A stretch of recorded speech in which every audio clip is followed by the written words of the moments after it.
She got that sweet juice, Minute Maid, summer vibe, that lemonade. Take a sip, blowing purple clouds, taste like lemon haze. Conversations back and forth like damn, we could go on for days. Looking back at it like damn, she bad when she walk away. Here we go, been down this road, they already know. When we go on tour, I'll take you anywhere you wanna go. People talk about us like they understand just what this is. I just wanna give you all you want and then to double it. They all say I'm way too young, maybe I'm just ignorant. I won't find nobody like you on some real shit. Spend a couple hours on the phone, hey. I don't wanna let you go, I'll be all about you, babe. I'll be all about you, babe. Saying so unless you don't know, they won't find what we got and that gon' drive me crazy. No need to rush, I'ma still be here tomorrow. Had to take my chances, baby, I just struck the lotto. And I'll be so gone, don't know where I go wrong. Don't remember last night, I blame it on the bottle. And I'm just living life, I would rather not question it.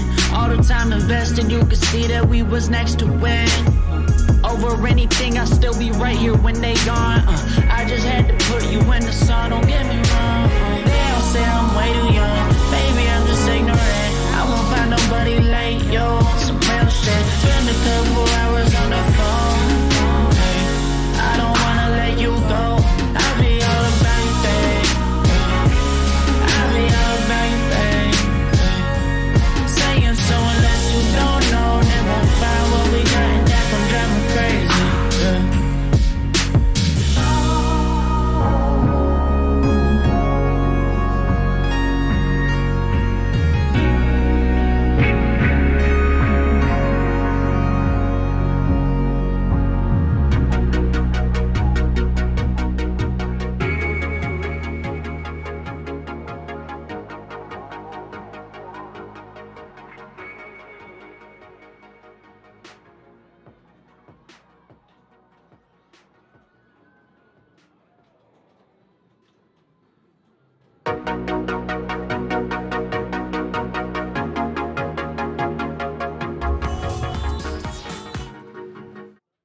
All right. We're back. What's up? Good to see everybody. Good to see you. Thanks for coming through, Carrion. Good to have you in chat. We're gonna do some racing, and yeah, we're just hanging out and gather. We're watching the David Pakman show. Nitty's here, Maya's here, and we're talking about these right wingers who apparently want to get rid of no-fault divorce, which is just awful. But this is what Joy Reid. Let me just make sure everybody's good. Nitty, can you hear me? Maya? Oh yeah. All right, nice. This is what Joy Reid was talking about, that they're coming for all of us, right? Like it's, I don't know, y'all, but like, so Nitty, there's that cliche, right? You should live in interesting times, my friends. Like we were toasting to someone. Oh, to my friend Nitty, Nitty, my friend, you should live in interesting times. No, right? that's a curse. Exactly. Exactly. These times are too fucking interesting.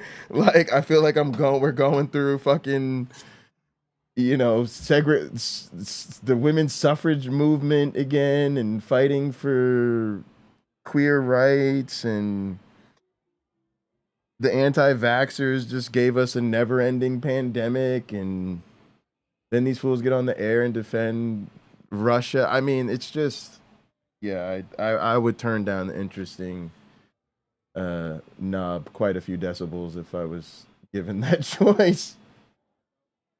Life's at about a 13. I'm gonna need you to come down to about a 6.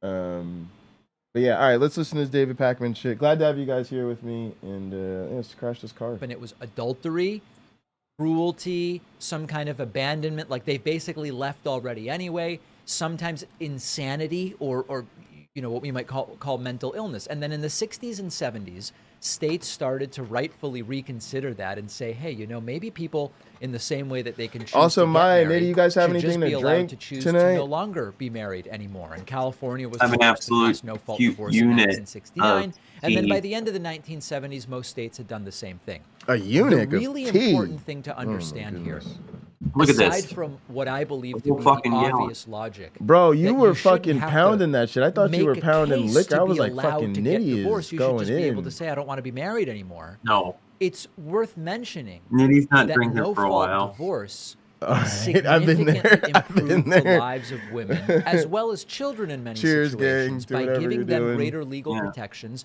and more equitable outcomes in divorce proceedings. Now, you'll have Maya, the do you men's drink? rights activists who love to say men Yes. routinely and More and importantly, sort of do you smoke systematically get weed? screwed over No. when it Yeah, comes to see, custody had to be a good example, in huh? divorce proceedings, and it's unfair sorry. and all I these said you had to different be a things. good example, huh? I consider No, that I'm to be a saying, yeah, issue sorry. that we Yeah, discussed on exactly. this merits. But understand that prior to the introduction of no-fault divorce, All right, y'all. I'm eating gummies tonight. particularly because Gotcha. it was during Gross. an era where women were statistically less likely to work, or if they worked, they were statistically likely to be earning less money than the husband in a heterosexual marriage.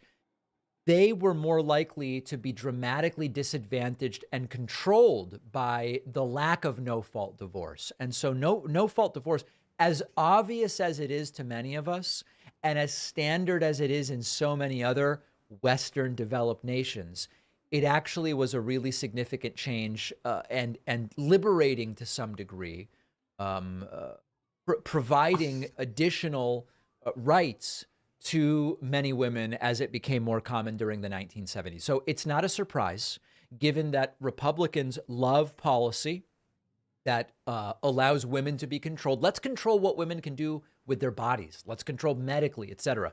Given all of that, it's not a surprise that they found yet another issue on which they want to go back to the 1950s. And again, that's quite literally what we're talking about. This was the law of the land in the 1950s. Started changing 69 Plain and into simple. the 70s.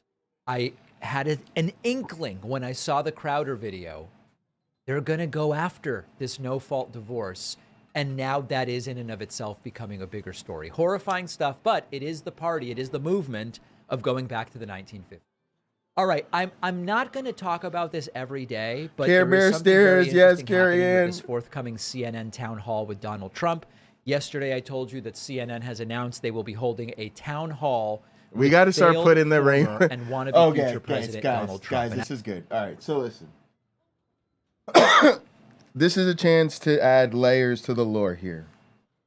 So Carrie Ann, I said that all these troll groups, you know, they like come together and they're like a little crew and they've all got their little superpowers. You know, Pixie's the little troll that comes to everybody's defense and plays the middle. You got Freeman, the dog whistler. You got Kincaid, who'll just come out straight with the KKK, fuck you and your family. So Carrie Ann came up with Care Bear Stairs, which is great, Carrie Ann, because you put the rainbow in the chat, and they always use the rainbow for the Care Bear Stairs. So imagine if we started just randomly dropping rainbows as the thing in chat when these people came around. Just trolling these bigoted crew. Like, I don't know. Every time we see you, we just want to drop a bunch of rainbows in the chat. It's like the perfect anti-bigotry emoji for them. And they'll assume it's for our allyship, which is fine. We love rainbows to show support for the queer community. We'll be like, oh no, we just think it's because you're a bunch of fucking Care Bears. I expressed concerns that they're treating him like he's a normal So, yeah, person. They're treating drop him the like he's just rainbows yet in the another chat from presidential now on when candidate, you see bigots. Not a guy who incited a riotous insurrection, not a guy who's been indicted and arrested once and potentially will be again. Now getting another 24 hours of time for CNN to promote this event, they're really pretending like he is a normal candidate. Here is a promo from yesterday morning on CNN, including the thoughts of Caitlin Collins, who will be the host or anchor of that forthcoming town hall. So a quick programming note is on top of all of this, as we are watching politics so closely here, former President Trump is going to take questions from New Hampshire primary voters in an exclusive CNN town hall. I'm going to moderate that event next Wednesday, May 10th at 9 p.m. Eastern. So looking forward to seeing that. We put the Really important PS4 for him in to rest take voter mode. questions. He is the front runner right now in the GOP. New overnight. Sam? Yeah. So, listen, he's the GOP frontrunner. It's that simple. It's going to be interesting to hear him answer, how will you keep undocumented immigrants out? This is not looking particularly good. It looks like this is becoming 2016 part 2, the normalization of absolute extremism. Our Argentinian friend, who's been a guest on the program, expert on fascism, Federico Finkelstein, tweeted, quote, "This is how the normalization of wannabe fascist populism happens." And then here is a little promo on CNN for the event. Former President Donald Trump takes questions live from CNN's Caitlin Collins and New Hampshire GOP primary voters. Their issues, their concerns, their votes. A CNN Republican presidential town hall. There you go. Really? So, like I said yesterday, Come on, I CNN. totally understand why CNN is doing this. It You couldn't wanna- be better timed. You've got millions of people furious with Fox News because of they fired Tucker and these different things. They've gone woke. Go ahead, Nitty. I mean, with every other, like, this would be like, hey, you know, we know there's some serious allegations with Kevin Spacey diddling little boys, but, you know, he's running for president, so we got to have him on. Yeah. Man, fuck you. Like, Yeah. you know what I mean? Like, Yeah. in most, totally like, bullshit. if it weren't for this motherfucker being so in bed with other people in positions of power right now, not a chance. Not a chance. Everyone would be like, oh, that's a criminal. You know, why are we hanging out with a criminal? Why do we want a criminal to run the show? They'd be like, Exactly. it wouldn't even be a question. Yeah, this is craziness. I don't know what they're gonna do, and I guess this is more like they're gonna save. I don't know us. what's worse, CNN or Pine Creek. It's the same fucking playbook at this point. Hang on, I got Satan playbook at this point. Hang on, I got Satan. They settled the Dominion lawsuit, and they're looking for somewhere to go. And maybe that somewhere is going to be CNN. Now, as I said before, Wait, I'm not Nitty, are you opposed playing the stream on back to me? principle to having Oh, an event sorry. with Trump, but it must be handled correctly worries. and responsibly. And it can't just No, be, no, hey, yeah, New Hampshire voters, ask about what Trump's going to do about woke and trans. You have to make it clear that this is a dishonest, paranoid, narcissistic conspiracy theorist with things in his recent past that have never been seen from the American presidency, and that none of this is normal. Can Caitlin Collins do that? Sure. Will she do it? I don't know. My plan is to cover the town hall live. I know people will say, but David, aren't you doing the same thing CNN is doing? No, this is a media analysis show and an American politics show. And one of the things we do is look at how corporate media covers something like Trump. And we're going to be doing it responsibly. And if they rehabilitate his image and if they don't do the things that they should be doing, we will call it out. So my hope is to cover that live. We might get shut down by CNN. As you know, that's happened to us in the past with these exclusive All right, events. gang. But Time that'll to be jump next into this week. We'll take a championship. quick Let's break. go ahead. Much more to And talk I'm about excited today to first. share the racing with you guys. Does Parkman Don't forget play that back the best the way to video? support the David Pakman Show is by becoming a member, yeah, he which will gives when you it's, like, access relevant. to You the mean, like, when he daily gets to this bonus Tucker show, shit? the Yeah, he'll regular play the show clips. with no commercials.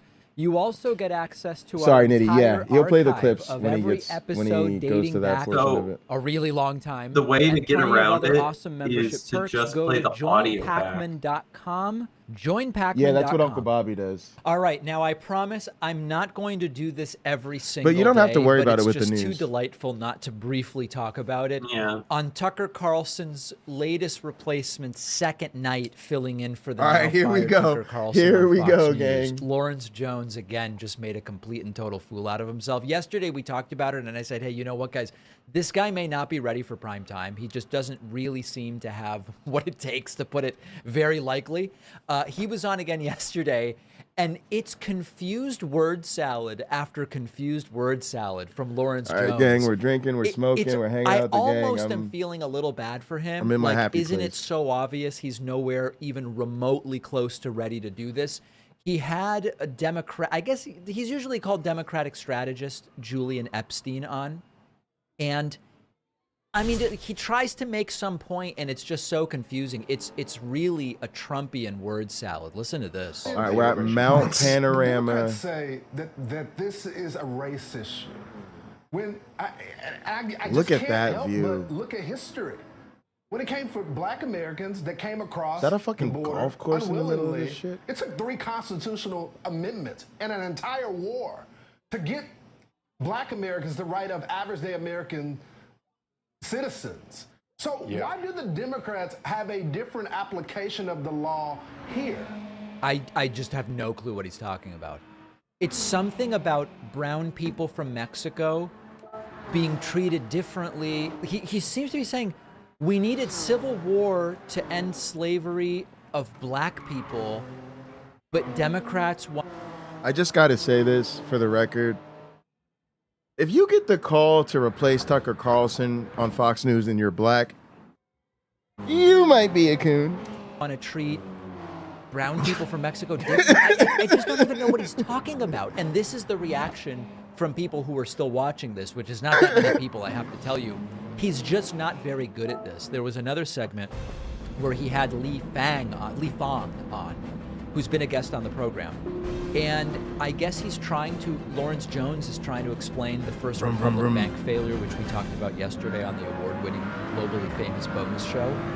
And I don't know, he says something about diversity, and I don't even know what he's talking about. Yeah, so they recruited all these minorities, and their bank still failed.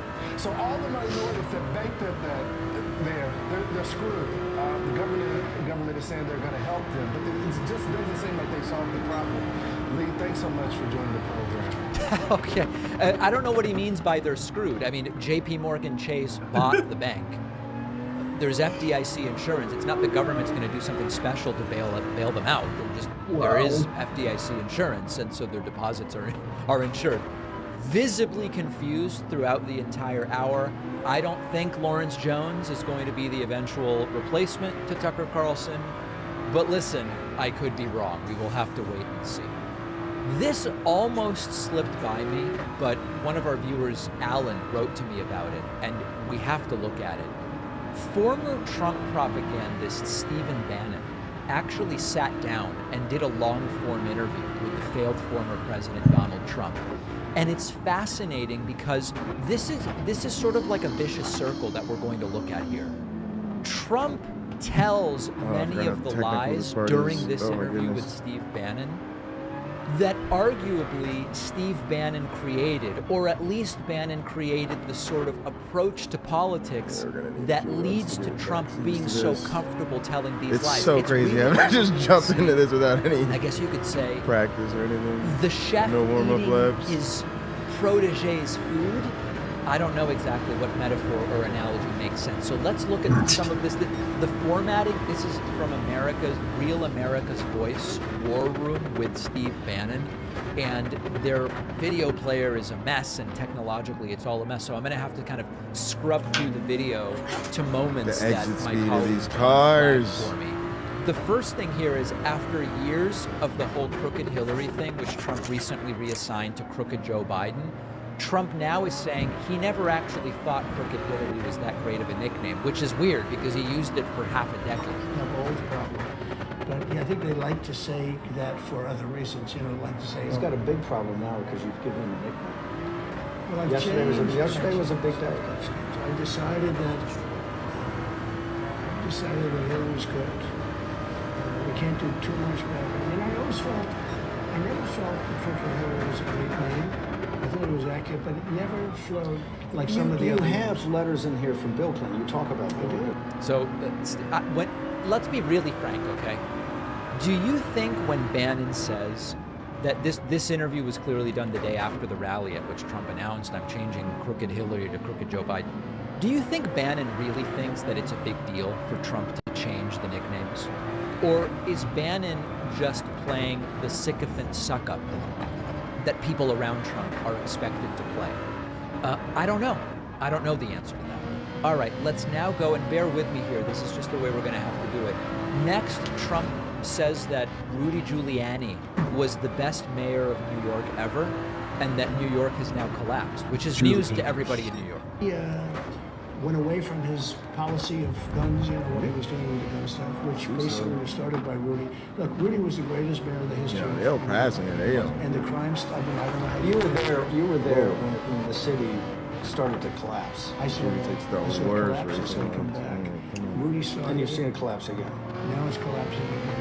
And now it's at a level. And one thing that's different, we had a very powerful police force that wasn't being utilized.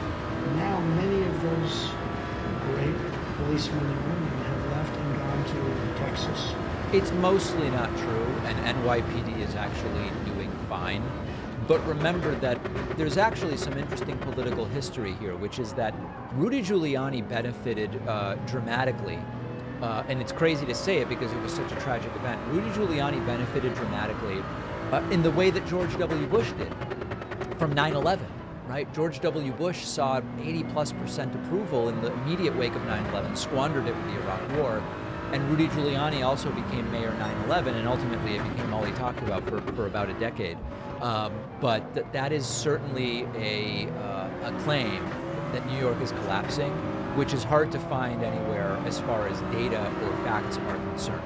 Trump pulling out the idea that America has gone communist. And what's really interesting to me about this is you'll say, well, but David, Trump's been saying America's communist for, since Joe Biden, the day Joe Biden was inaugurated. What's interesting is to see Bannon in the context of having to react to it. One of the greatest, and I think if we win in 24, I think it's going to be. When we win in 24. The country can't. So. The country can't take. I don't think it can take it. No, I don't think it can't take. I don't think we're going to have a country. You know this as a businessman. Yeah, right? I don't think. Well, even as a politician. They've weaponized, you would know this very well, they've weaponized the Justice Department, they've weaponized the FBI. They're doing things that a communist country would do, a Marxist country would do. It's a very Did you ever think this country would get to that? I never thought it would be that bad. And you dealt with some tough people. Now, here is where I know Bannon is just doing the sycophant sucker stuff. Trump may not be smart enough to know that there's nothing Marxist going on in the United States. Bannon is smart enough to know that there's nothing Marxist happening in the United States. And so that's where I start to see this and say, Bannon is absolutely playing a character here. He's playing the sycophant suck-up character. Here's Trump with his COVID conspiracies, for lack of a better term. Talking about Hunter Biden and saying it was Russian to say. I always think, what do you think Putin is saying when every week they came up with another thing, Russia, Russia, Russia? They never blamed anything in China because they were all getting rich from China. The only way you can tell he's illegitimate is the lack of respect that they have for the world. Now, that's factually untrue. If you actually survey people around the world, respect for the American presidency and the country has recovered dramatically since Joe Biden became president. They love telling this lie. He goes to we went to Saudi Arabia. I mean, Saudi. The military's out. The thing they go. He's in an SUV with a fist bump. The mullahs don't respect him. The KGB in Moscow. She who was right here for the historic summit. No respect for him. Spent 3 days here. We developed a great relationship. Once COVID came, it was like, that was a step too far. I mean, that cost the world millions of lives and about $60 trillion. So nobody can ever pay for the lives and $60 trillion. But they'll pay something. They'll pay something. Would you demand reparations from China in some form? You can't. There's no such thing as $60 trillion. You could add 20 Chinas. Okay, you can't. But they cost the world. I figured it cost $60 trillion worldwide, and millions and millions of lives. what came out of the Wuhan lab. You remember, I was the first one to say, I said it came from the Wuhan lab. It came right out of Wuhan. So Trump, kind of reviving that one. Then there's a moment which I can't play in its entirety because I don't want anybody to, have a medical event from watching 5 minutes of this. But he starts lying about immigration for 5 straight minutes, and it's really crazy. They take care of American citizens. People don't realize you also use tariffs to help secure the border. 100%. Mexico started getting, Well, they would have never done it. I said to the president of Mexico, who I really like, I have to tell you, he's great. He wouldn't, I don't think to this day he's even acknowledged. He said that election was a rigged election. He said it happened to him 10 years before. You fucking traitor. And he's a socialist, but you know what? He's a terrific guy. But I said, listen. Whoa. That was my first hint, what they wanted to do. I'm raising. From prisons, from mental institutions. There you go. What they have only the best. I don't care if you talk over, I'm just racing. You know what I'm saying? So that's Silence of the Lamb type, okay? And I don't know why nobody goes, sir, it's Silence of the Lambs, not Silence of the Lamb. So continuing to tell those very same lies about the border, none of that is happening. And then he moved on to a new favorite target where he lies about electric vehicles. And the electric vehicle lies are interesting to me because it's such a silly scapegoat, and it's so obvious that this is the way that vehicle technology is going. It just seems like one of these fights that's a very dumb fight to pick. It'll only work for a little while. Everything's the opposite of what it should be. We don't want to be energy independent. We want to spend, instead of $1.87 a gallon, we want to spend $9 a gallon. We want to go all electric cars that go for 2 hours, and then you get stuck in the middle of a road and there's nobody. Yeah, we're gonna have to get a couple runs of this, but It doesn't happen. I mean, quite literally doesn't happen. My electric car's range is 330 miles. Went New York City to Montreal with, one stop, which was an optional stop, but for a diaper change, not for me, but for the baby. Why are they attacking electric cars? Because they've generated an environment in which people like to hear it and like to see it, without really apparently understanding the truth of it. Now, no Trump interview is complete without big dumps. Lincolns have to try to go there. I'll give you an example. Do you think the Republicans are tough enough to get this done? I don't know. That's the one thing. The Democrats have horrible policy, but they stick together. And they cheat. The Republicans don't want to cheat. I said to a man in Pennsylvania, I love Pennsylvania. don't they? I was up by almost 900,000 votes. All of a sudden, I was even. I said, what happened? And you see the chart, and then there was a dump, big dump. I mean, it was amazing. Yeah, Trump was amazed by the size of the Pennsylvania dump. He did attack Alvin Bragg. I'm going to skip over that, even though I have it in my notes. He did attack Ron DeSantis, and that's another interesting moment here. And it's curious to see Steve Bannon's reaction to that. We're going to take a look at the DeSantis attacks. And again, remember, is that Steph? Trump obsessed with DeSantis, despite the fact that he's still not announced anything. Because this is the Donald No, Trump I was just hearing things. Now you're under assault from everywhere. Total assault. Because we're winning in the polls. If I wasn't up 40, 50... The polls are 62-16. Well, DeSantis is failing badly. Ron DeSantis is. I mean, it's always bad. You endorse somebody, he's dead. He's dead. He's going to be looking for a job. He'll be lucky to get a job. Comes to me, begs me for an endorsement. I give it to him. He ends up winning the election, winning the nomination, winning the election by numbers that you wouldn't believe. I mean, he was so far down, he was gone. That's a home stretch, And gang. then Oh shots shit! him All right, we couple need a years few later, runs. Will you run against the president? I have no comment. Now, no comment. All right, means let's the get a quick answer is yes. pause. Now that is what this is all about. That was fun. The What a most track. honest What a thing race. Trump has said in a long time. It gets This fucking is the dark and shit, and you're narcissism racing at night. full-fledged. How dare DeSantis not simply say, This course I will is so not technical. challenge How our the fuck great are you orange supposed to leader, get Donald Trump? That's what Trump expects. from the back That's what Trump to the considers front? to be loyalty. All right, last thing, 5 continuing laps. to make these silly promises about how quickly he will solve the situation in Ukraine. He would have never gone into vice president in a million years. And even the Democrats, they did a poll the other day, 94% say if Trump was president, you wouldn't have that horrible catastrophe. And so many people are being killed, many more than they report. When they blow up a city, Steve, and you see all those big buildings, and then they say 2 people were injured, it's much worse than anybody understands. I would have that settled in 24 hours. Yep, and of course, and this came up in my interview with Lex Friedman, the insistence on Putin wouldn't have invaded Ukraine had I been president. It's not really the big gotcha that some of them believe it to be. because it's completely plausible that Putin would have seen other ways to grow his power if Trump were president rather than Joe Biden. So a bizarre interview with Stephen Bannon, but where Trump is right, and at the end of the day, when the rubber meets the road, it's the numbers that matter, the polling. Donald Trump has opened a 36-point lead over Ron DeSantis in a new poll. These are stunning numbers. 58 to 22. 58 to 22. Trump is leading DeSantis in a new poll, an even bigger lead than what we have seen recently. CBS News YouGov poll of 2,300 voters. I am continuing to tell you that we can look at all aspects of this, but unless something seriously changes, unless something really changes, I don't see a path for anyone other than Trump to win that Republican nomination, including DeSantis, DeSanctus, DeSanctimonious, whatever you want to call the guy. He doesn't have a path to the 50% he needs unless he can take support from Donald Trump. When you're at 58%, as Trump is, you don't need any more voters. You've already got what you need. Now, of course, if you only have it in certain states and not others, and the timing of the primaries help, okay, there's these narrow scenarios.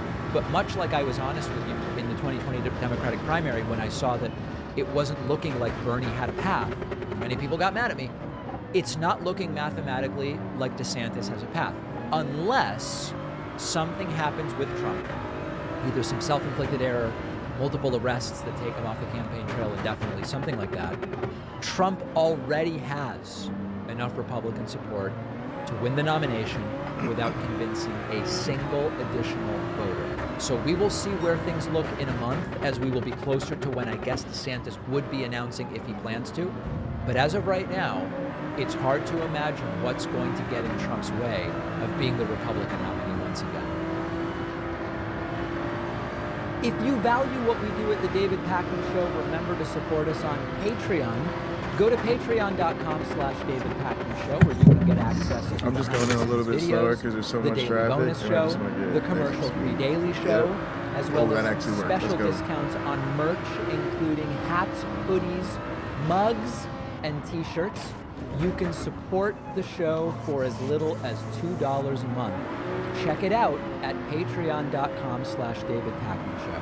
Today we're going to be speaking with Bob Zeidman, who's the creator of the field of software forensics, the founder of several high-tech firms, author of textbooks and screenplays, novels, a high-stakes poker player in Vegas, and also the guy we mentioned who I guess we could say won the Prove Mike Wrong challenge, which was the challenge from MyPillow CEO Mike Lindell, known to many of us simply as Pillow, almost like Madonna, where he offered up $5 million to anyone that could prove that the data he claimed showed China interfered with the 2020 presidential election was not proving that. Bob, you proved that, essentially, and now you are in the process of, if I understand, attempting to collect this $5 million prize, which a court has said is due to you. That's the latest I've read. Yes, David, thanks for having me on the show, and that's correct. Technically, it was an arbitration. It was binding arbitration. 3 arbitrators made that decision. You know, and one thing I think sometimes isn't always clear, I'll just say this, is that, you know, the contest was not to prove that there was no fraud, but it was actually broader than that the data didn't even have anything to do with the 2020 election. And, you know, I've interviewed Mike Pillow a number of times, and he always says, listen, I'll send you the data, and then and of course, I don't know what I would do with it, because I'm not a cyber guy, as he says, but he never sends the data. Yeah. First question is, where did you actually get the data that was meant to be analyzed?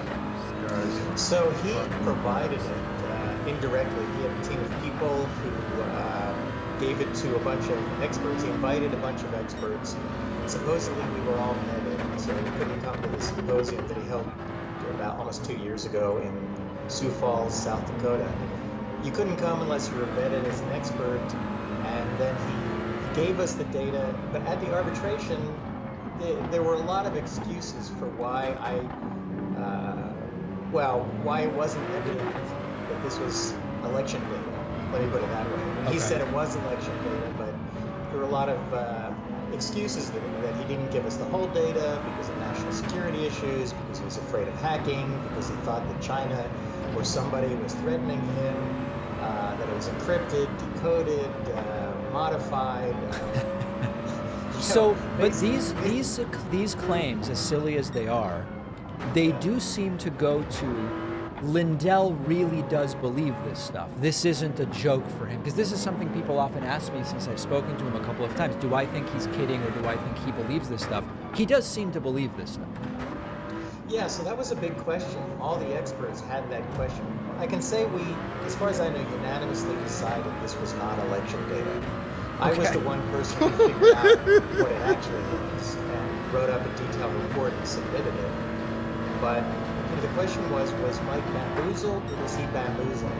Yes. But he seems to be a true believer. But the only thing is, any rational person at this point would know the data's fake. But Mike has basically fired or insulted or ostracized anyone in his company, including people in his team who said that it's fake data. So the data that was provided, what was it? What was it data about? What was the general area that it pointed to? Well, there were a number of files that we got. I got 5 files the first day, or 7 files the first day, I forget now. 4 files the second day. It wasn't a whole lot of files, but one of, some were PDFs showing generic voting machine processes. But the more interesting ones is we got a bunch of files that contained what are called hex data, but it was viewable hex data. And so I got the idea to translate it to actual binary data. And the way I would describe that is we got a bunch of files that had written out in English language words, 1,254, 61, and then you translated those to the actual numbers. That's equivalent to what I did. Then I took those files and I noticed that they were old-fashioned, because I've been in this business for a while, old-fashioned word processing documents. So I put them in a word processor, Microsoft Word, and lo and behold, what came up were one file was a table, thousands of numbers that were just numbers, just a table of numbers that didn't mean anything. And the other files were thousands of pages in one case of gibberish, as if someone had just sat there for hours typing, then reversed the process I just did to make it look like sophisticated computer data. So some of that, there's not even really a reason to think it relates to elections at all, never mind an American election. Right, no, it definitely didn't, although, again, at arbitration, what's fascinating is different members of either Lindell and different members of Lindell's team would come up with excuses like the gibberish was really encrypted data that they had purposely encrypted, or China had encrypted, or depending who was talking, but I wasn't smart enough to see it. But the problem was they never demonstrated what it really was. They said, oh, it's just sophisticated encrypted data. And their excuse was, well, we don't have to tell you what it is because Seidman, it was his job to do it if he wanted to claim the $5 million. And the arbitrators basically, if you read their decision, they said even Lindell's team couldn't demonstrate what this was other than gibberish. I'm curious whether, as news broke of your involvement in this and the arbitration decision about the $5 million, did you start getting threats from people or angry messages? Because it seems hard to do anything these days without someone being absolutely furious. Did any of the believers try to contact you or threaten you? So that's an interesting question. So first of all, I'm a Republican conservative. I've studied people who were not so happy with me in the past couple of years. I do a lot of writing on political and social issues. Suddenly we're friendly and telling me what a great job I did. But I have to say, even the conservatives, the vast majority of them are thankful. Some of them believe that Lindell is hurting Trump, we're getting there. Republicans, and I We're getting there. But the other thing I'll say is I've gotten like that 2 or is 3 threatening crazy emails track. or Twitter messages. Oh, look at did y'all see the planes? Mostly people say they hate me, I'm a traitor. Sure. But I went to a conservative conference with some very strong conservatives and even people who advise Trump. And at first I didn't want to mention what I'd done.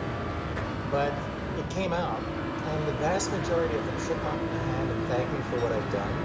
And a few of them started questioning, why did you do this? And I read this, and I heard Lindell, and when I talked to them, by the end of the conference, without exception, all of them thanked me. Interesting. Now, you mentioned that you're conservative. You voted for Trump twice, right? Yeah, I did. I can tell you that the first time I did not like Trump. I followed his business practices, and I've had some massive problems. dumps. We do need that very, sound. very tiny scale. We absolutely need massive dumps. Didn't find his practices ethical, but I thought it was. But I really didn't trust Hillary. Big, massive I thought the dumps. Republicans would keep an eye on Trump, and the Democrats would not keep tabs on Hillary. Did you find that that's the way it played out? You know, it's difficult to say, because when Trump ran, there was a lot of Republican opposition. Yeah. And of course, there were the never-Trumpers. But with Hillary, the Democratic Party really universally supported her, is what I saw. Now, you know, Trump has basically made this effort to take control of the Republican Party, which I don't like, because I think it's all about him and not about ideology anymore. So I voted for him again reluctantly the second time, but I'm hoping to have a third option, either Republican or Democrat. If it's Trump v. Biden, I really don't like either candidate, so I'm hoping there'll be a third option. That's interesting. So would you say that you've suffered under the first 2 years of Biden in a way that makes you think, I've really got to get someone else in there? You know, I do. I think that Biden was always a middle-of-the-road person, you know, politically until he ran for president this time.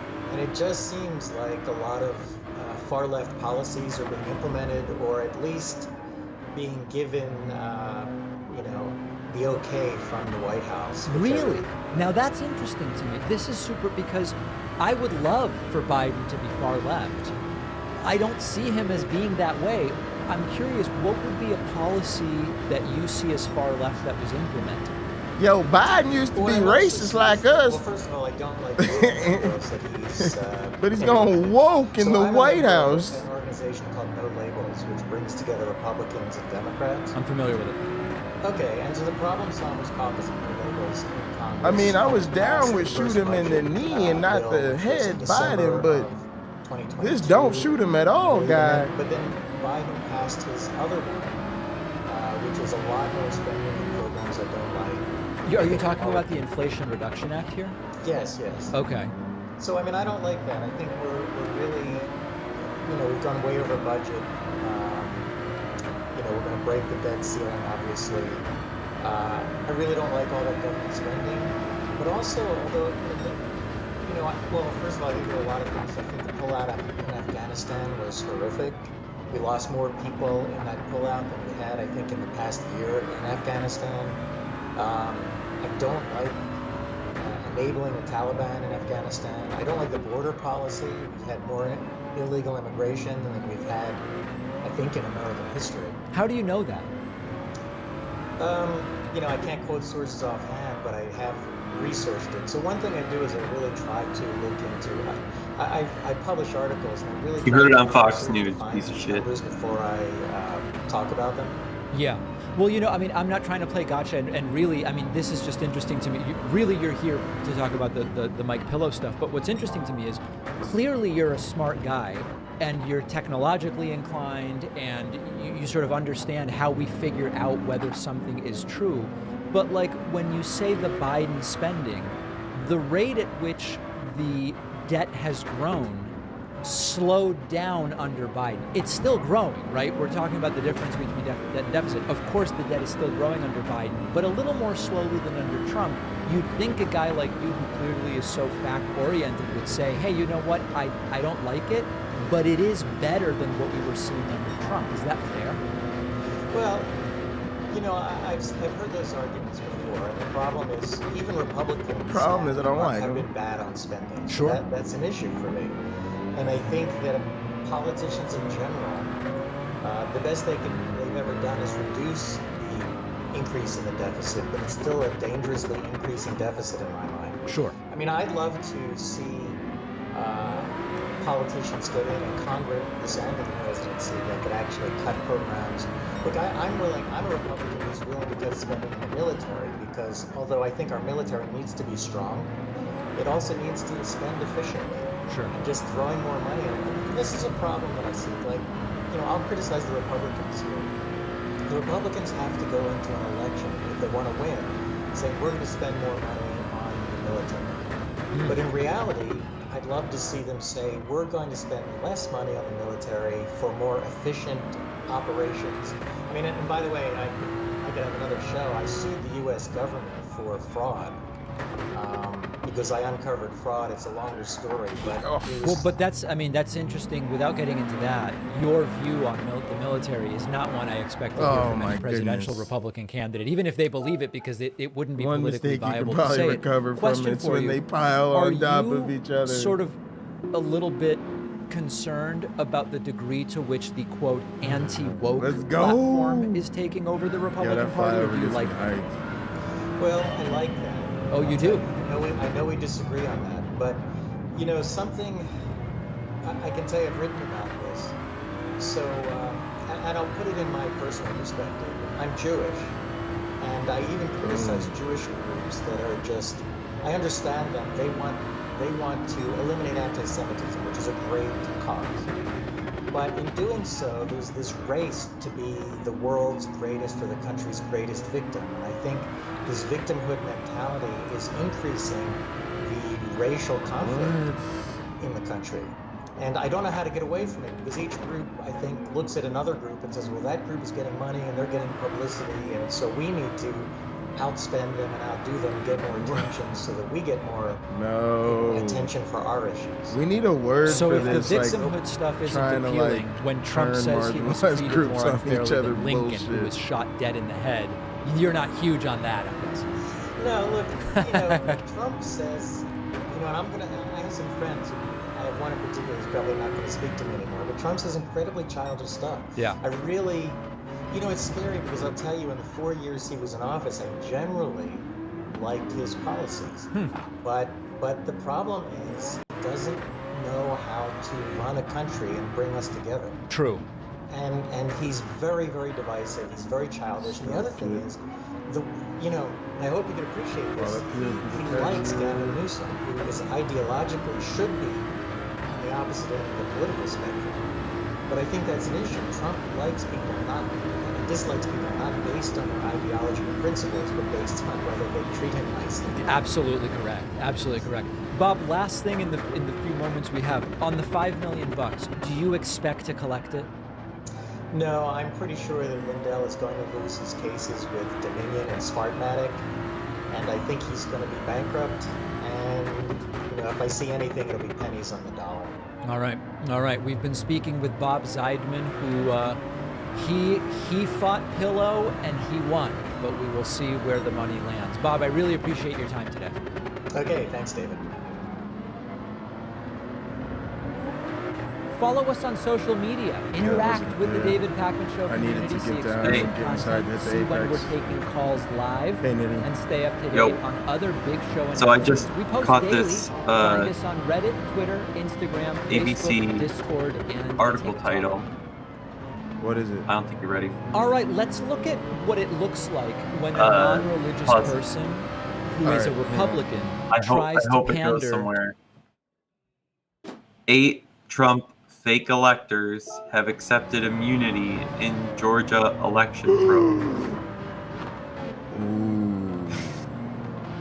That's pretty much a get fucked. I don't know. They got some hefty shit.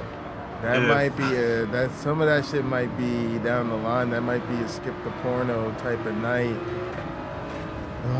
Porn. Right? Trump in a jumpsuit. Trump in a jumpsuit.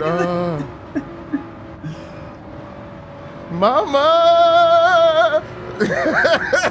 That's like, it won't be orange is the new black, it'll be orange is the new orange. Orange is the new orange.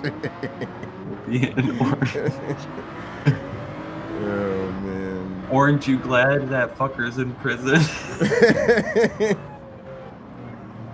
Trump for president, man. That's what we talking about. That's crazy. Oh wait, though. check this out. Here's an excerpt from the article in a Reddit comment here.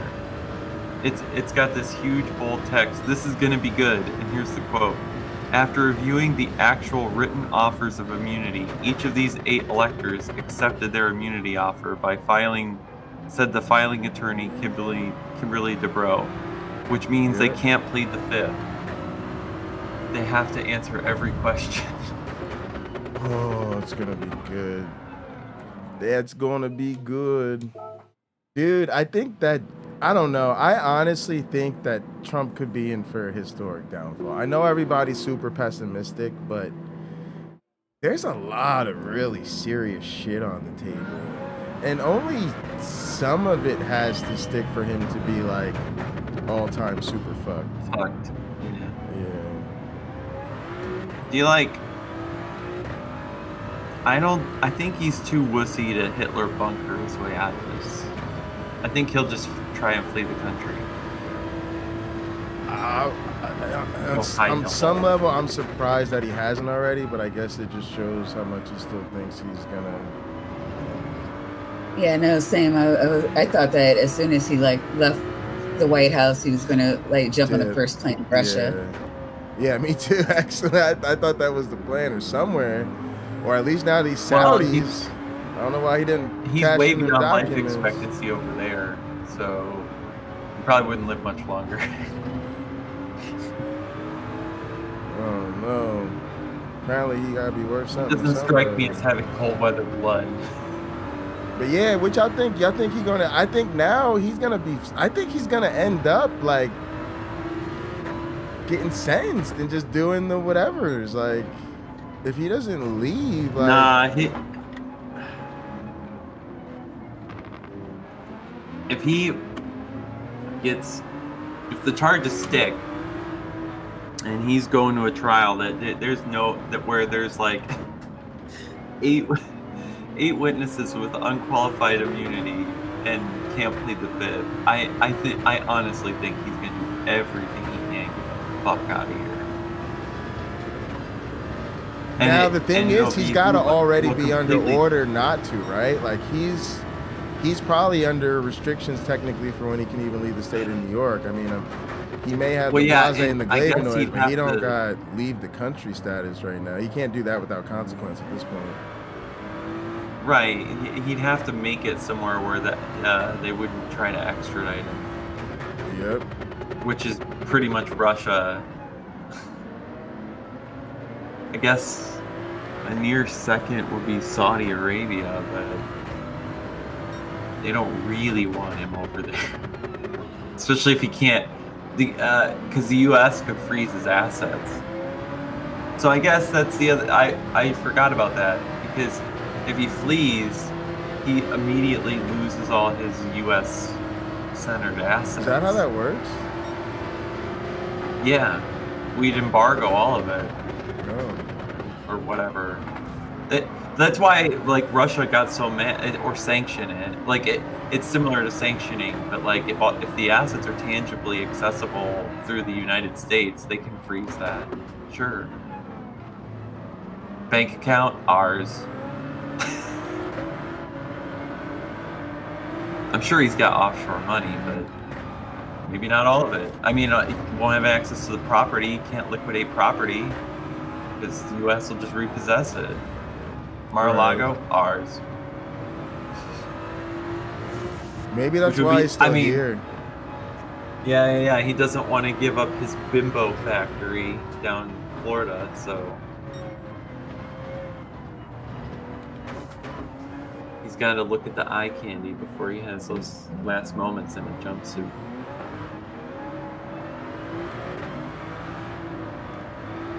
Anyway, that man had you know how when you go to the gym and you go in the men's locker room, it has that, like, you know, musky man smell. I wonder if, like, you go to Mar-a-Lago and it just smells like bronzer and breast implant. The smell of bronzer and silicone.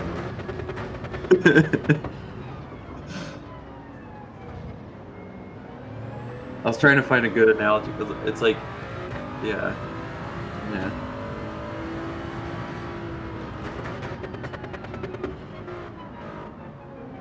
It's kind of like asking Scrooge McDuck to give up his mansion because he's got that fucking safe of gold down there. Trump is like Scrooge McDuck fucking crossed with Mr. Burns. Fucking hate that asshole.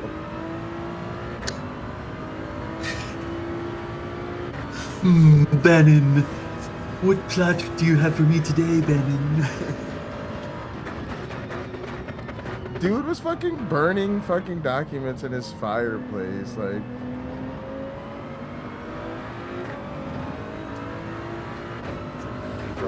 Trash.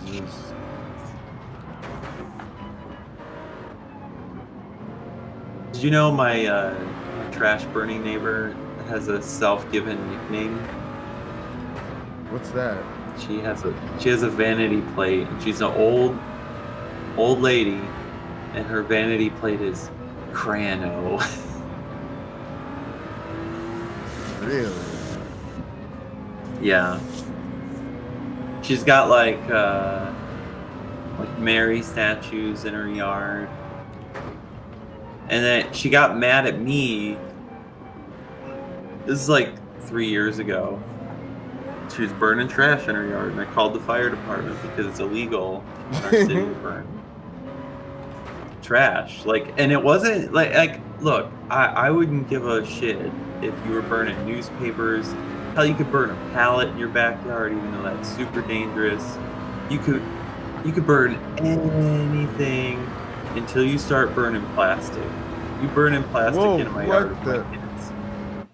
Fuck you. I'm calling the fire department. Like that, you're dumb. And so she got mad at me because she figured I did it. And, you know, I knew that she's like pretty religious, and she's like, "You fucking queer, calling you little homo bitch." Like, and I was like, "Whoa, you're the one breaking the law over here. Like, what's wrong with you?"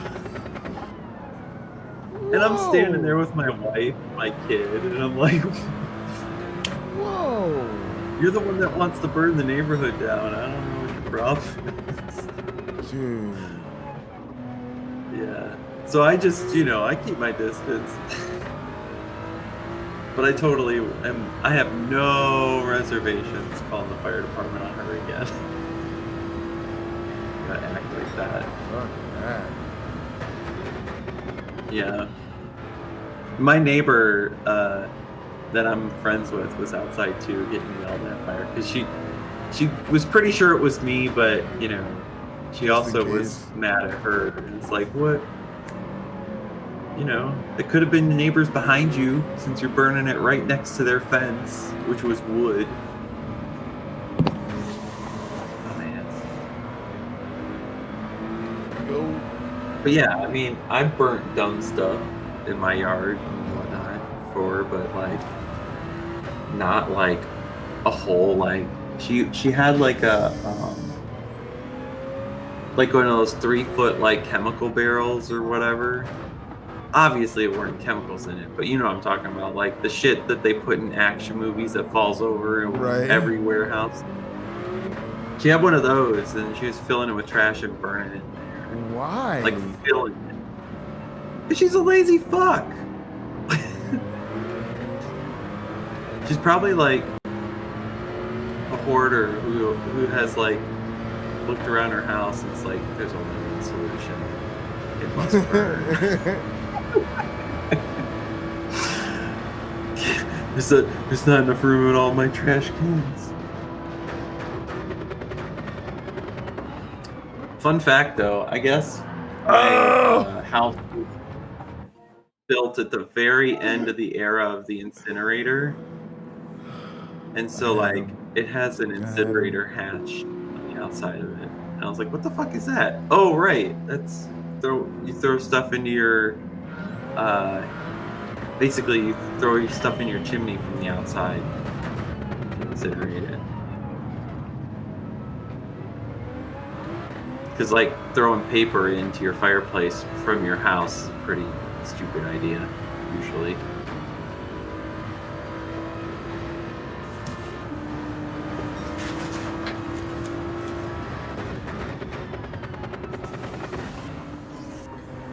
Should I tell a funny story while we're on screen? Yeah, go for it.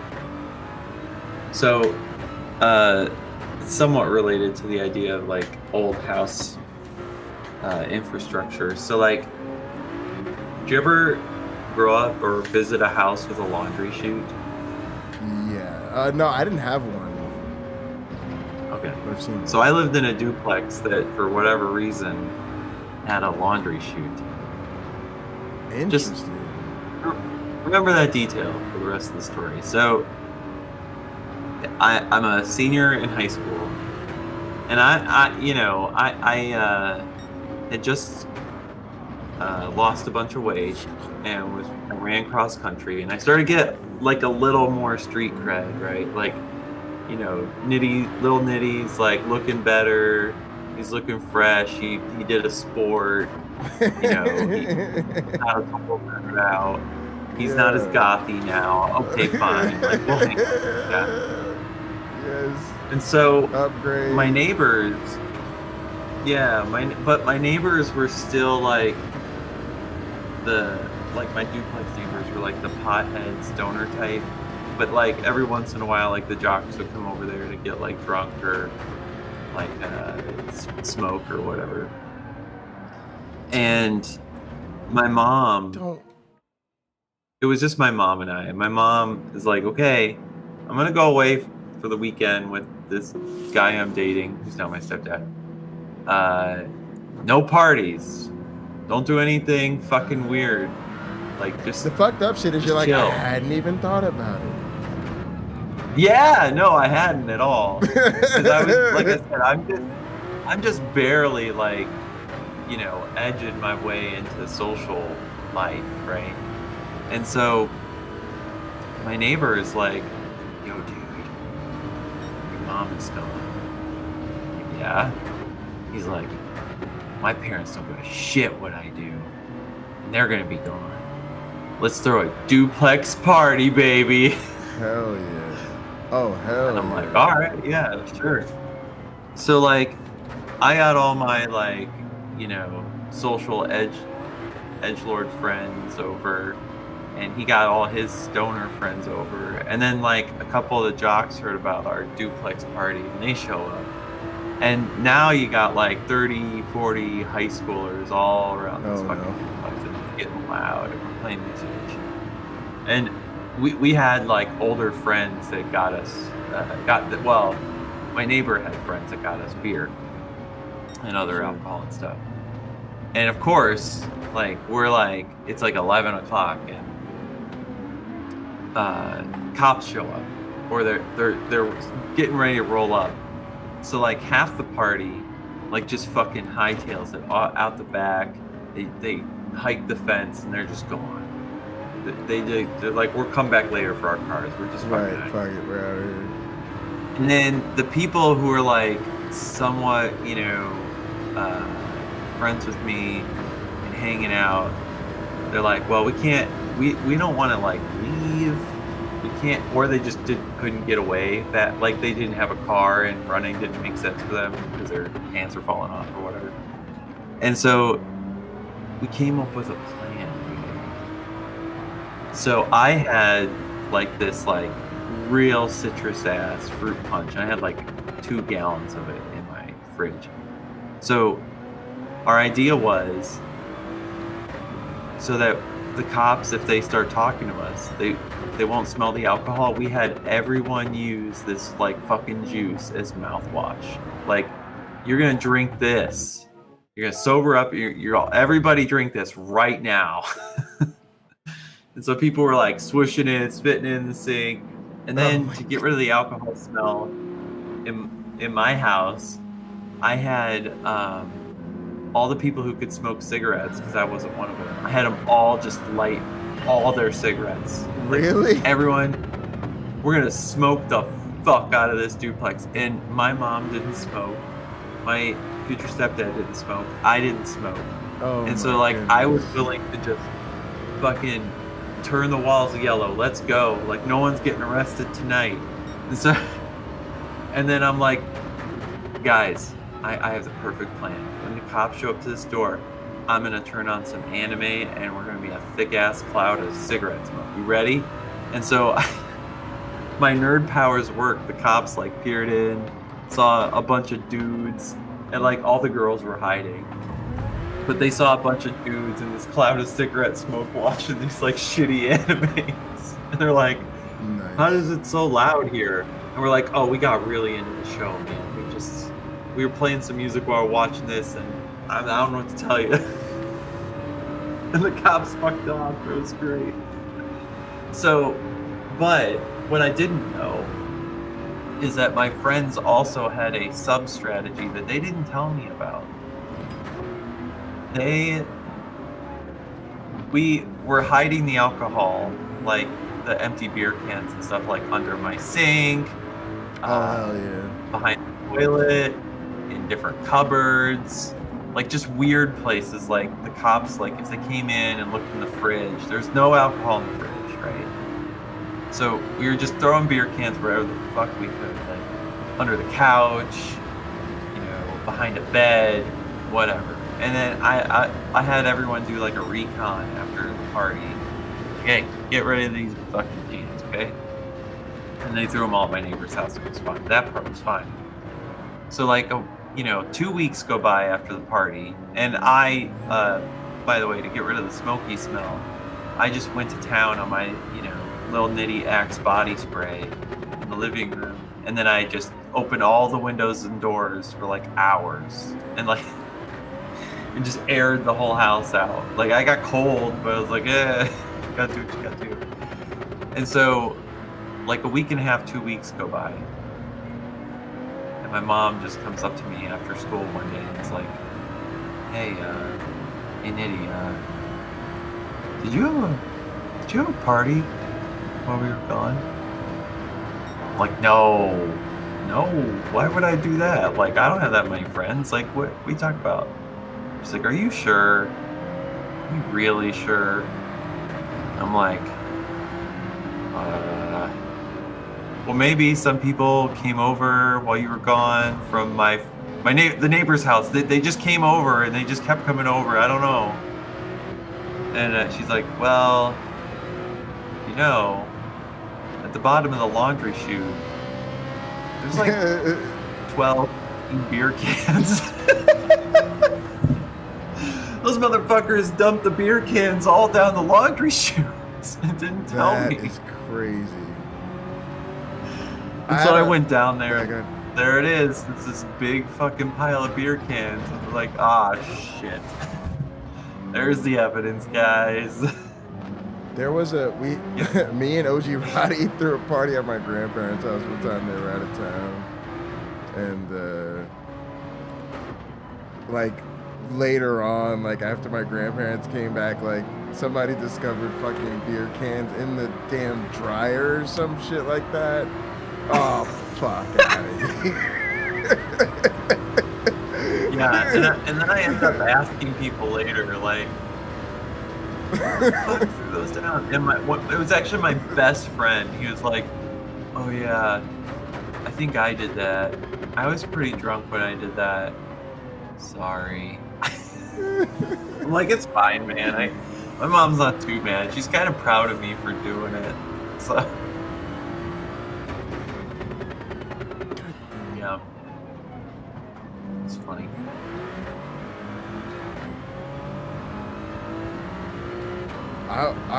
I'll put Pakman back on in a second. That was actually the first night I made out with a complete stranger girl. Like a girl that didn't go to my school or anything. I was like, Nice. whoa. What's happening? It's an important rite of passage. Milestone. Never talked to her again. Nothing else happened though. I was a serial monogamist. I think that's a default mode. A lot of people fall into.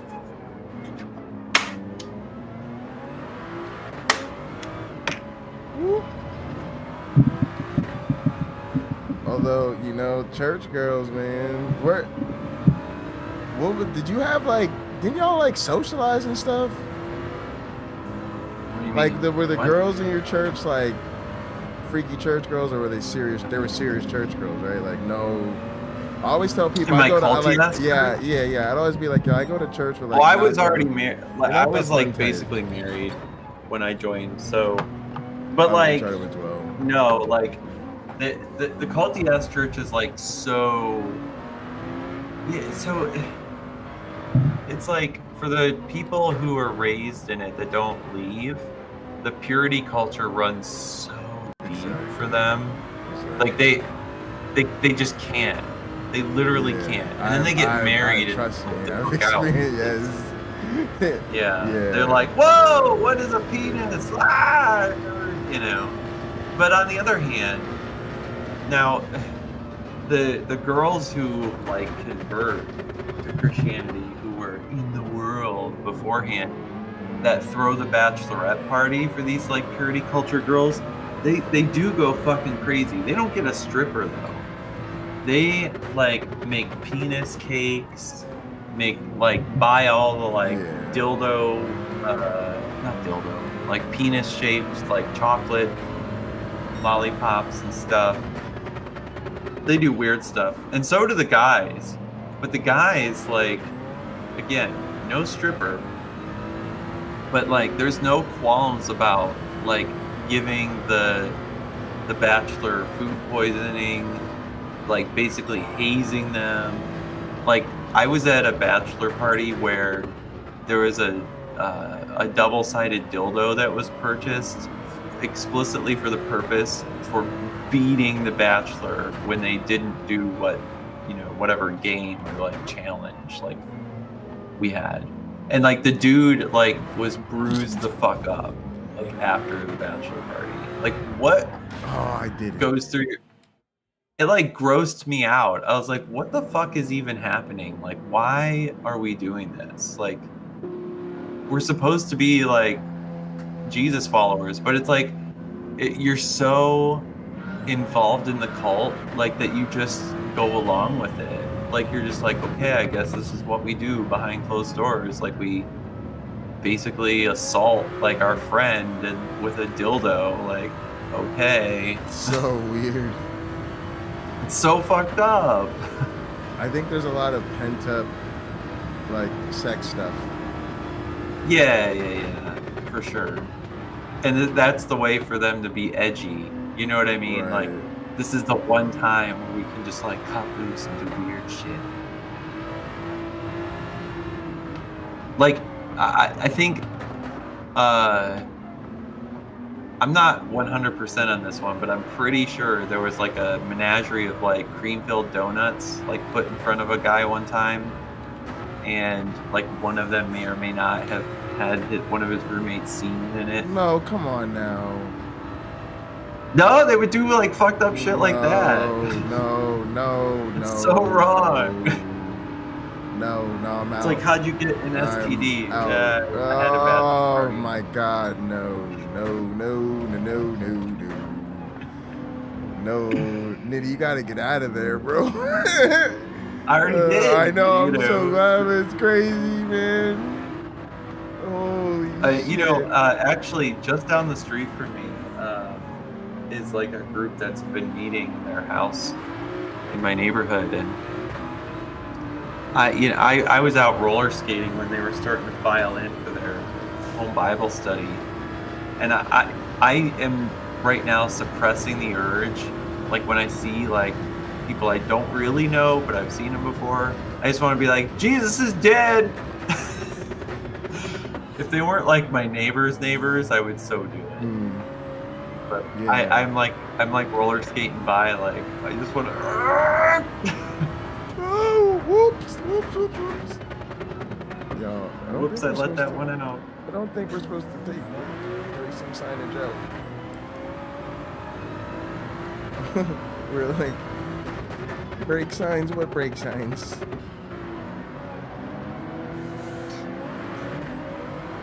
hope my kids let me sleep in tomorrow.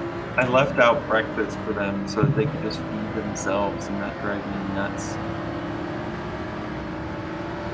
We bought like those mini donuts, and I guess like Hostess makes zebra cake donuts. Zebra cake donuts. Yeah, man.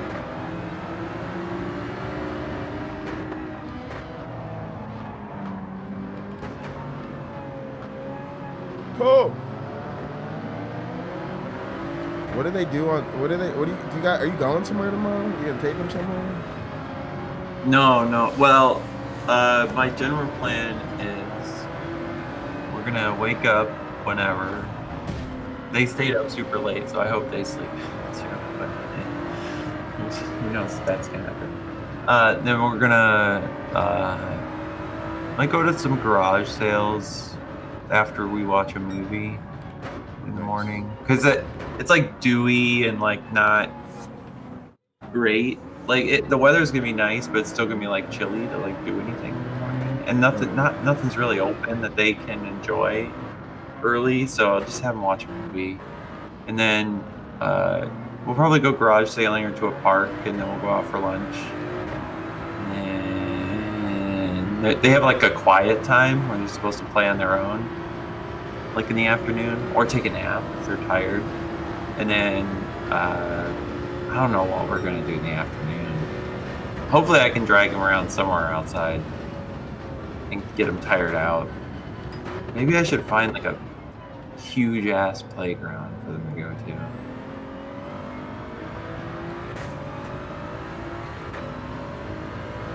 Preferably one that I don't spend money on, because I just spent a ton of money on groceries and shit for the house today. Nice.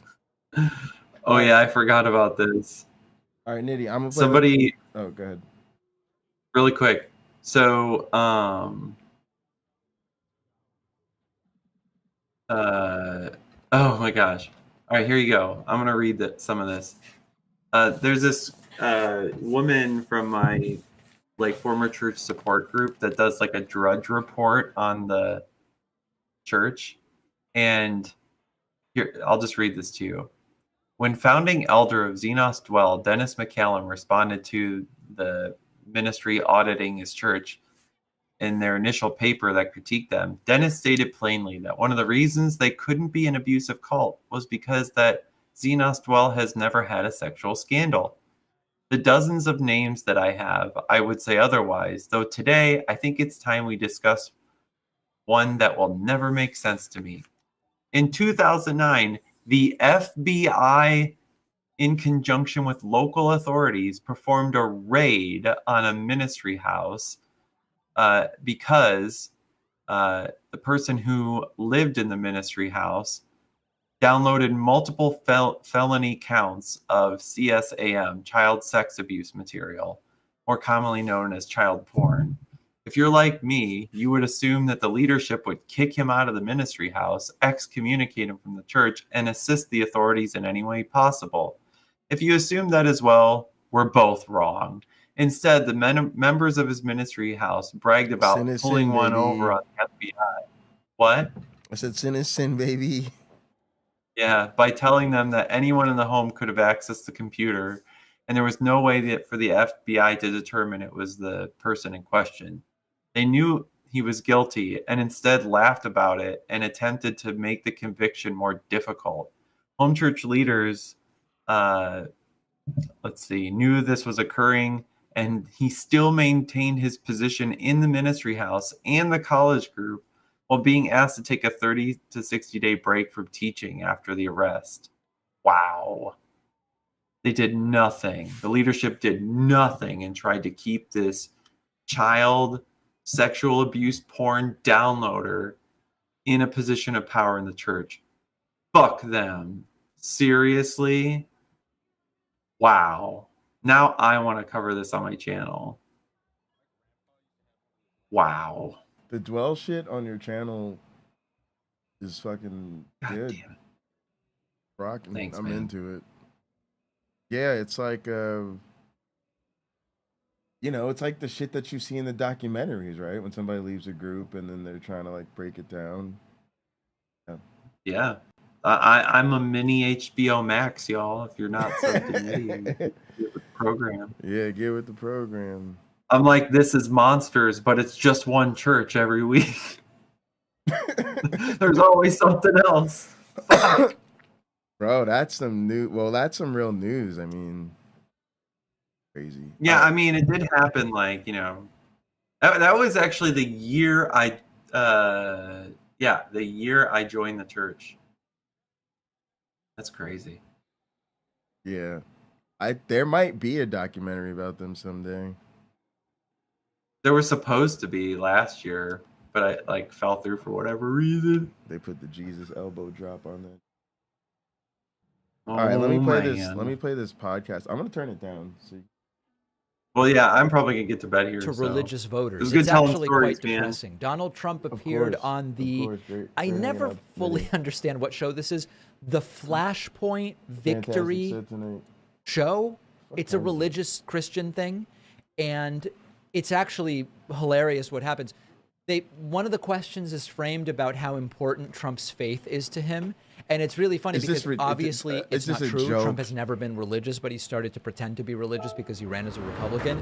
This just gets like really awkward, and Trump spits out a word salad about religion. Your faith is I'm very trash at important. resuming. You Do it. Pause. Trump has said a lot of things that fatal. aren't true. Well, what does All that right, here we mean to go. the man, Donald Trump? Well, I think it means a lot of things, but more to perhaps your listeners and the people that will watch the show. It's a very large group of people. For instance, I was the only president ever to go to the big rally they had in Washington, which they have on a yearly basis. But I guess he means the March for Life. I guess the only one ever to go as a president, city president, for life. And people were shocked, but even Ronald Reagan didn't want to take that step. And it was very close, always very close, as you know, to the White House. It's almost like walking distance. But I went, and I was proud of that. I think we were giving credit for doing that. But you can tell Trump is deeply religious, deeply spiritual from this answer. People would say that was a courageous thing to do. I didn't view it as courageous. I viewed it as the right thing to do. But I was born into a family where my father was religious, my mother was religious. I wouldn't say they were, going to church every single day. But they were believers. They were very privately religious, such that no one knew it. Even. Strong believers. I went to Sunday school, which was good and which was expected. It's like everybody goes to Sunday school. Right. And when you think about it, the world is so different now. Anyway, so you get the gist. They slammed Hillary Clinton for adopting a sort of Southern drawl when she would speak in front of some Southern crowds. In my mind, that's nothing compared to pretending to be devoutly religious and against abortion when clearly you aren't and you haven't been your entire life. Trump, of course, you never waste the opportunity to claim that the left is simply against religion. They're against religion. They're totally against religion. How do you get elected on these things? They get elected by cheating. Right. Of course, the truth is, you can ask different people on the left, you'll get different answers. I'm against religion playing a role in civil government. I love freedom of religion, freedom to follow any religious doctrine that speaks to you or not to follow any, and to have none of that impact public policy nor how you were treated under the law. That's what I'm for as a member of the left. I'm not against religion. Trump then said he's the only person who can stop Israel from getting nuked by Iran, which is interesting, and there's a lot to say about this. Under the Democrats, Israel will be destroyed because Iran will have a nuclear weapon and they'll destroy Israel. They will use it too. So when you say I fight because we have no choice. We have no choice. And there's nobody else, I don't believe, that knows how to do this. Right. So it's really important to understand that the way in which Trump's supporters are, quote, pro-Israel is a very specific thing from the evangelical Christian community. The viewers of this show, okay? The viewers of this show support Israel. Not because can't of any accelerate like that concern about anti-Semitism or Jews. It's because they believe that supporting Israel will precipitate the second coming of Christ, after which most or all of the Jews die, depending on which belief system you adhere to. That's why they are, quote, supporters of Israel, and that's what Trump is paying lip service to. And then lastly, Trump saying the Johnson Amendment is a terrible thing. If you don't know what that is, I'll tell you in a moment. I'm asking, why don't you use your power so that you can be treated better? And then one person said, well, we have the Johnson Amendment, which basically would take our tax exemption and our tax basis away from us, which is unbelievably severe, and put you out of business. I said, so that actually the people, and I was at the top of Trump Tower, way up high, and I looked down at the sidewalk and you see all the people. I said, so anybody off the street then you're saying has more power than the people in this room? Because okay, so let me explain to you what Trump is saying here. The Johnson Amendment is a tax code provision from 1954. When we say nonprofit churches aren't allowed to do politics, or they jeopardize their tax-exempt status, what we're talking about partially comes from the Johnson Amendment. The Johnson Amendment said if you're a 501c3 nonprofit organization, you can't endorse or oppose political candidates. And of course, as we know, dozens and dozens, hundreds, thousands of churches, particularly evangelical churches, and other forms of Christianity, Protestantism, regularly do politics and often overtly endorse or oppose candidates. They should lose their tax-exempt status. Trump is saying, no, it's too harsh because then it actually makes them impotent in some way relative to random people. Well, the whole point is we will give you something special, something privileged under the tax code, which is nonprofit status, but you can't engage in politics because that's a way to circumvent all of the campaign finance infrastructure that is there for a particular reason. So Trump doesn't like that. Trump wants to get rid of that. This is the height or the bottom of the barrel, depending on your view. It doesn't matter that he's not religious. He's just basically telling him, like, look, that yes, Trump I'm does gonna do rightly assesses what they want me to do in the most pathetic way possible. I'm the vote for God. One more quick story. There's a new report from Vanity Fair that Donald He'll just Trump look him in the camera snatched like, a I'm gonna give reporter's the church phone power, during a like, tantrum let's that go. took place during an interview. Go Jesus. And again, you know, it's like this is like the Secret Service story told by Cassidy Hutchinson about Trump lunging for a Secret Service guy. You were always told, oh, it's so out of character for Trump. He would never do that. That would never happen. Oh, it's obviously They a lie. know that Trump And yet we get more and more of these stories just of enough Trump to lashing out execute the white physically nationalist in some playbook. way when he throws a tantrum. So here's the Vanity Fair report from Charlotte Don't Klein. do that. Get him Let's- out of here. let's Donald not. Trump tossed Look, guys, NBC close your eyes, reporters' close your eyes. phones There's children during a watching. tirade above his campaign plane. In a recording obtained by Vanity Fair, the former president lashed out at Von Hilliard over his questions related to the Manhattan DA's case, Look at the pretty planes. demonstrating the Look ex-president's at hostile it. attitude towards the press remains unchanged going into 2024. It was March. Trump was aboard his plane with a gaggle of reporters after the Waco, Texas rally. He started off in good spirits, reads the article, but then a line of questioning from NBC News reporter Von Hilliard, who suggested Trump had in recent days seemed frustrated by Alvin Bragg's investigation, began irritating Trump. Don't ask me any more questions, Trump said. 10 minutes later, as Hilliard continued asking about the investigation, Trump snapped, grabbed the reporter's two phones, chucked them to the side, according to a source familiar with the matter. Get him out of here, Trump told his aides, according to a recording obtained by Vanity Fair. This happened a few days before the indictment. So listen, is this a major story? No. But anytime we get more detail and more texture, as some may call it, about Trump's temper, it becomes increasingly clear that it's completely plausible that what Cassidy Hutchinson said about Trump lunging at a Secret Service agent on that day is absolutely plausible. Now, whether it's true is a different question, but people know that lying under oath is a crime. And the reflexive, of course, they're making this stuff up out of thin air. Here is an example of Trump exhibiting the exact same sort of tantrum behavior.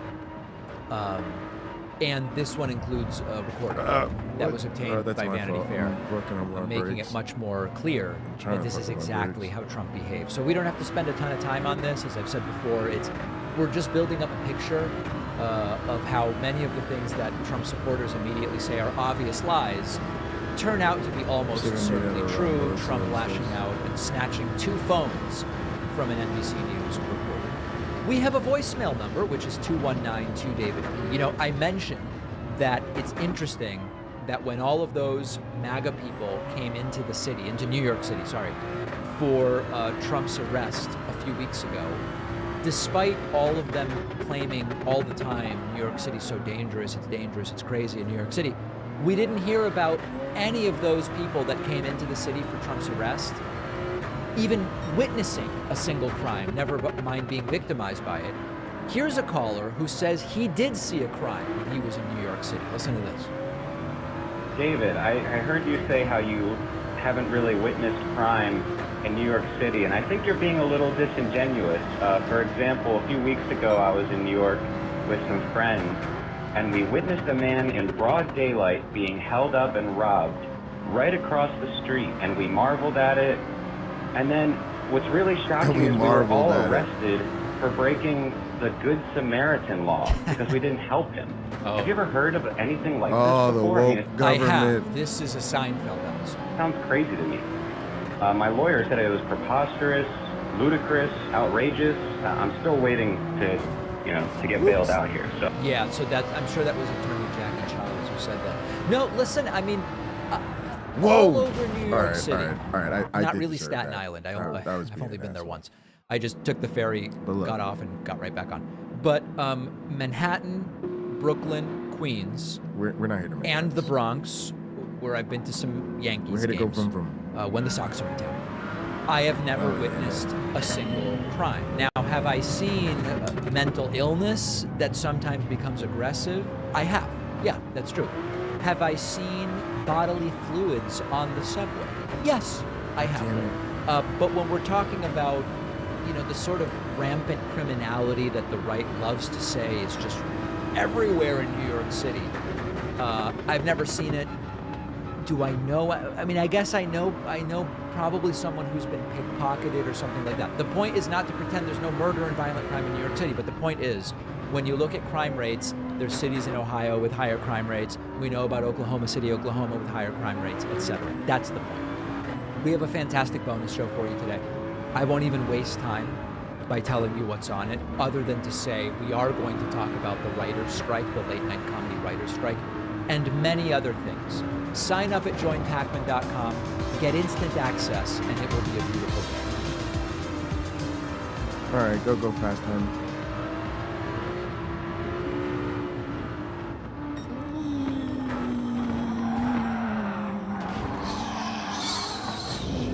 Sorry about that, kid.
my goodness. Oh, it was such a good move too. I just hit the throttle too hard, but it's fun. I love it. We're on the edge. Yeah, well, I should be driving way more conservatively because I suck and I don't know how to drive a car. But hey, baby, we got to go fast and win this goddamn thing. Oh, it's so much fun. You can just feel the edge, and then you're like, I just lost it. I got the force feedback turned way up. Force feedback on this fucking wheel is really great. And the screen, shout out to the National Science Foundation. This screen is a 75-inch screen. It's not fucking 3D or fucking 3D screen wraparound, but it's wonderfully immersive. A real privilege to game on.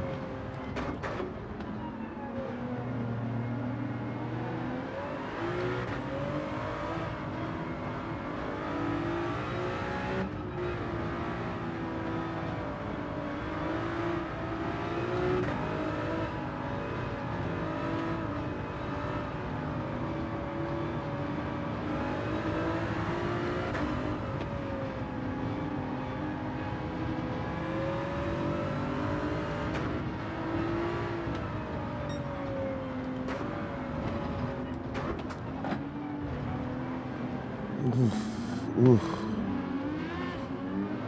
I gotta get like a zoom cam to jump and see. I can see my face. Like jumping out of my skin over here. Driving this thing on the edge. Let's go. Oh, we're gonna take it.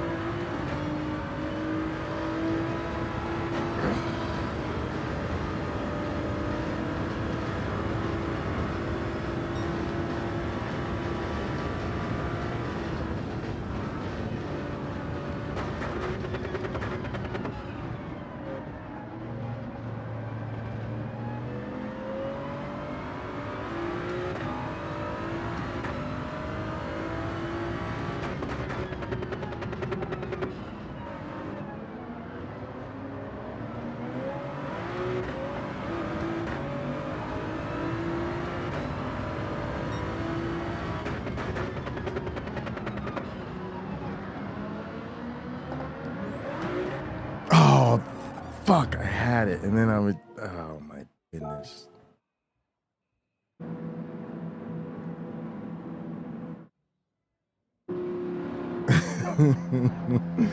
Oh, this fucking Supra with the tune it has on it, gang. This car's fast. It is just so nice. Like, it's crazy. This thing's fucking wild. But it inspires a lot of confidence.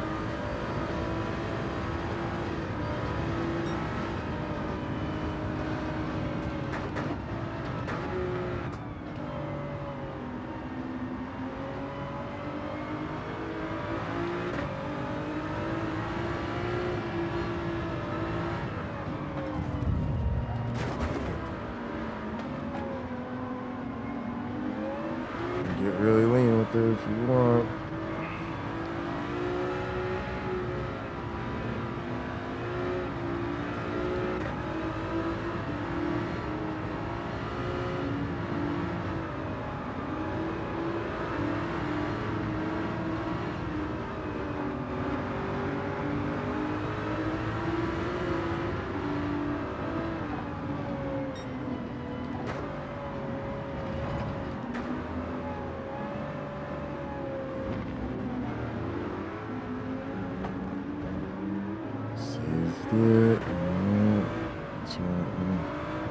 Just want to get caught up in time for this exit here. A little late. Yeah, come on with it.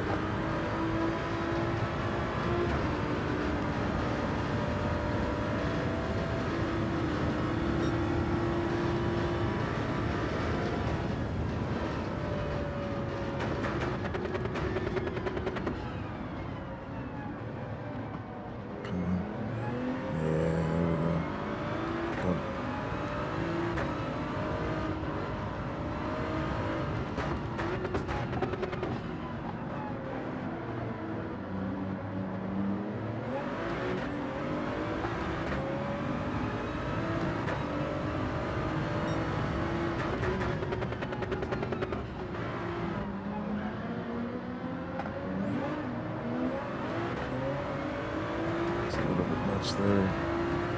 Caught some time on the end of the street.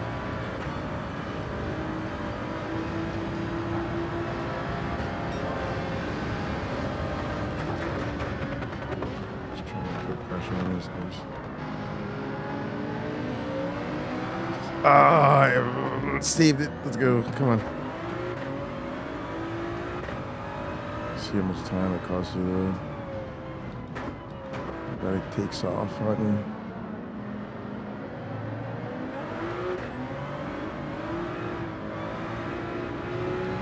Sorry. Thank you. Who wants to slide around the track with me? Sliding on him.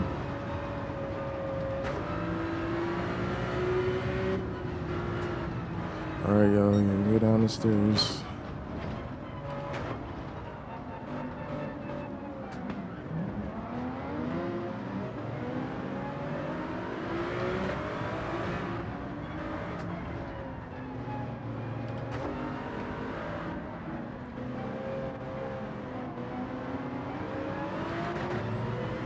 How did I skip it here? That was the worst time ever.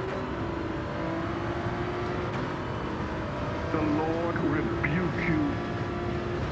Get it.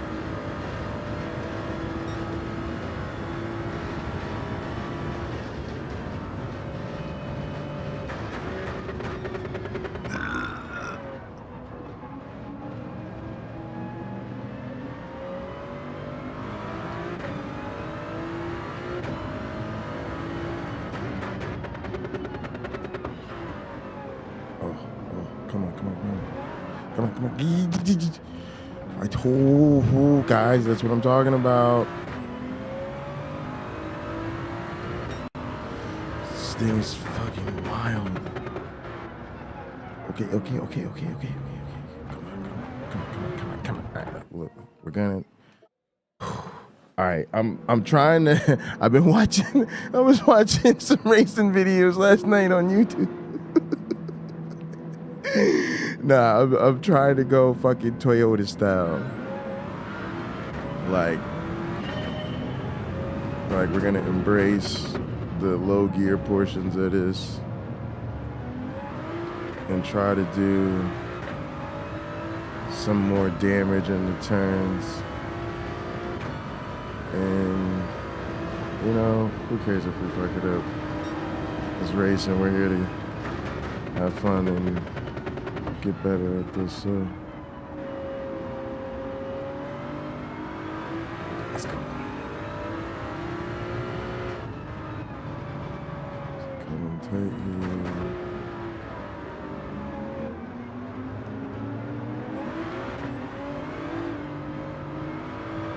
I'm trying to go faster here. We're kind of maintaining like a grip advantage.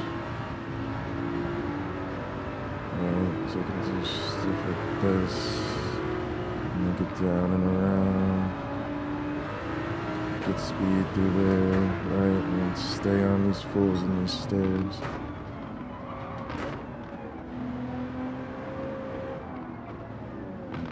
It's tight. So pick up. And then we're about to get out of here.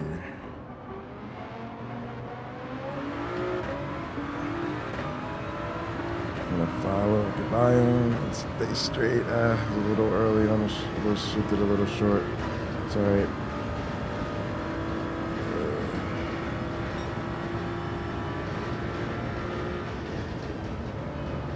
Same thing, let's just get down, get in control. And then, see, I had to start, he started me a little short, so let's get up there.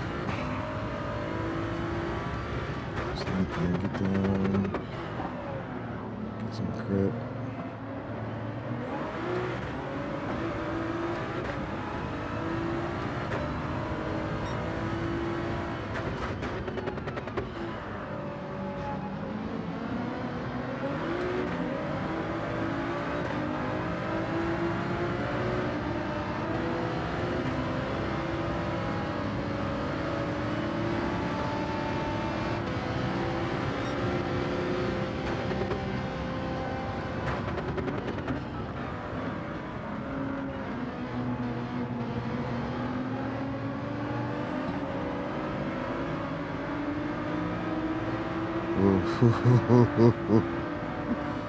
Ooh. This is so tight.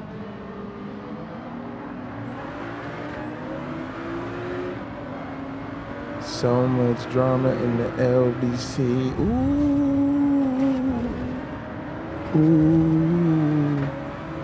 Ooh, it's like Jersey traffic up in here. Let's go. She ain't said nothing, no.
I'm trying to do that. Spin out so many times trying to get up there.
Oh my god. Oh, we are so close to the front on them, y'all. Oh, that was a great run. All right, I'm taking a fucking hit. That was wonderful.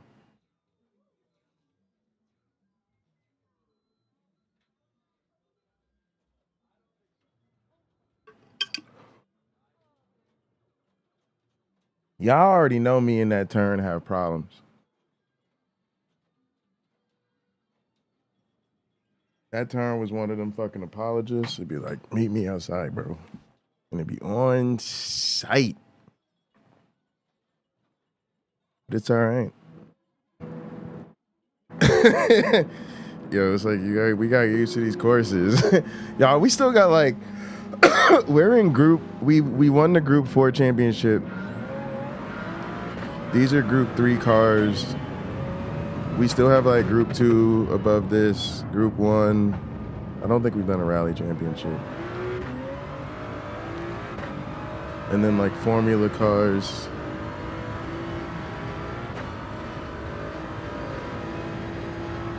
But yeah, these group 3 cars are fucking phenomenally fast. I'm still getting used to the difference of driving proper race cars. Most of the championships we've done have been with the touring cars.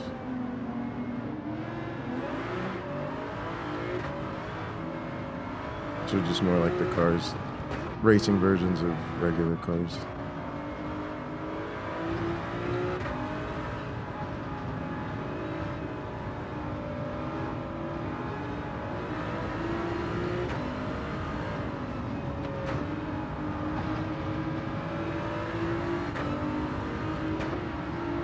How did I get so deep in this lap?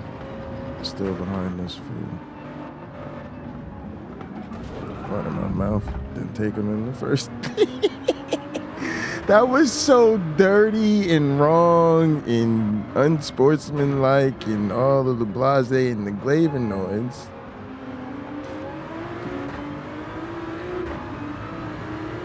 Y'all know me. I'm out here repping for atheism, no God, no rules, bitch. All black. It's the all black type of vibe. Ooh.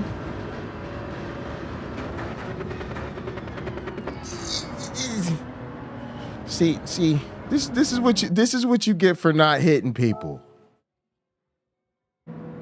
I should have just bumped him, darted up the inside, punted his ass. Nice to know you gotta go.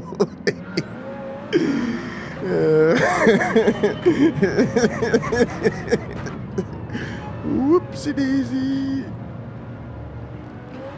God, I hate going around the track with that fool in front of me.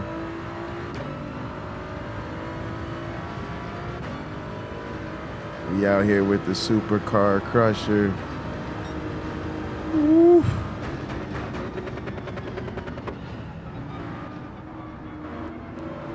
Let's go, let's go.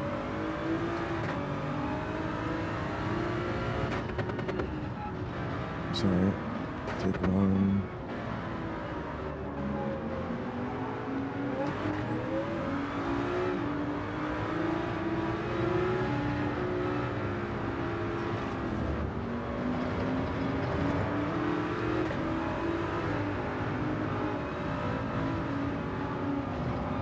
Let's try to stay in that power beam.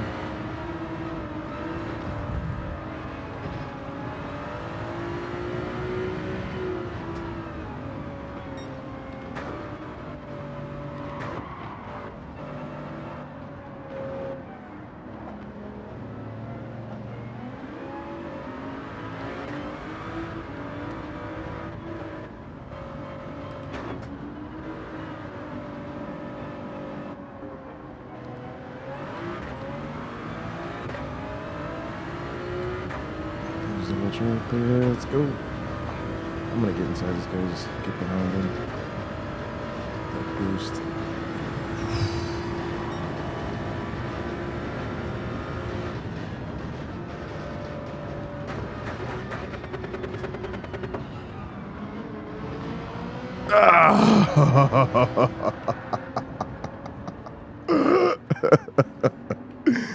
Yo, I'm trying to get bent around that corner. I could have probably just kept going. It doesn't really matter to me. Oh man, I want a good clean run.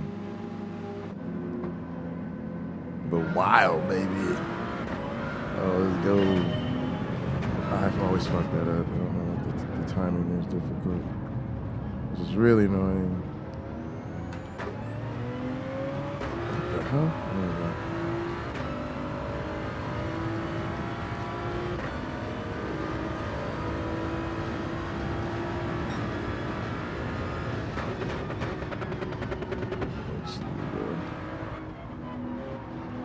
There we go. Oh yeah.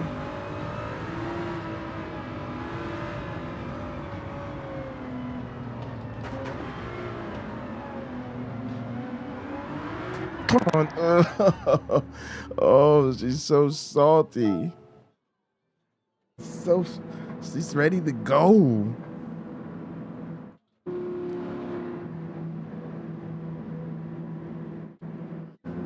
It's also gonna smell a little easier with the pressure.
That's awful. Oh, we think we do that. Let's go.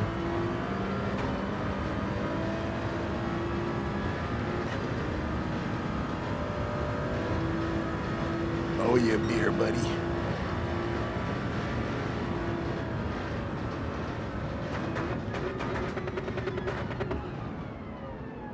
Yeah, I don't know why I don't just go down the first day.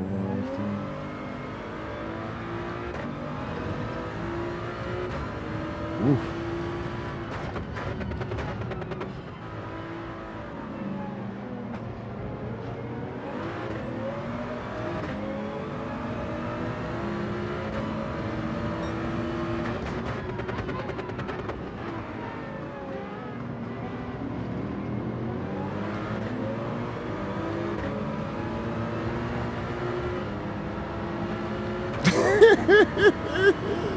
No time for etiquette.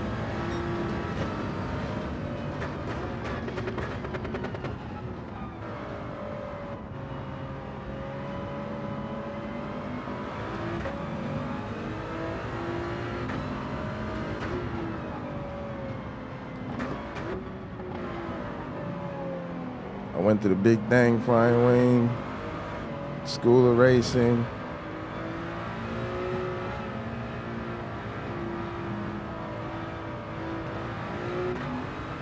It's all about, we ain't got enough laps for that bullshit.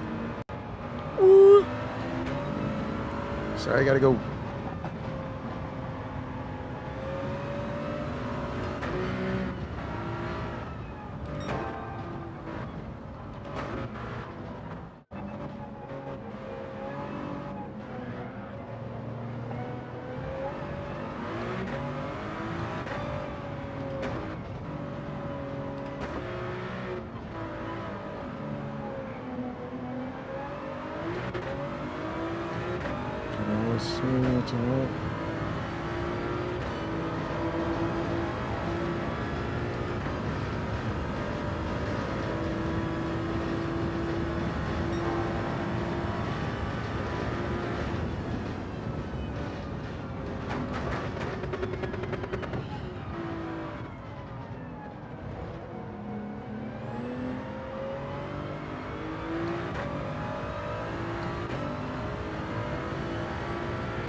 To get it stabilized.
You know, he's setting the pace. He's trying to slow us all down. Like concertina, like you slow everybody down behind you with your braking. And then you get that like extra moment longer to accelerate and get distance on everybody.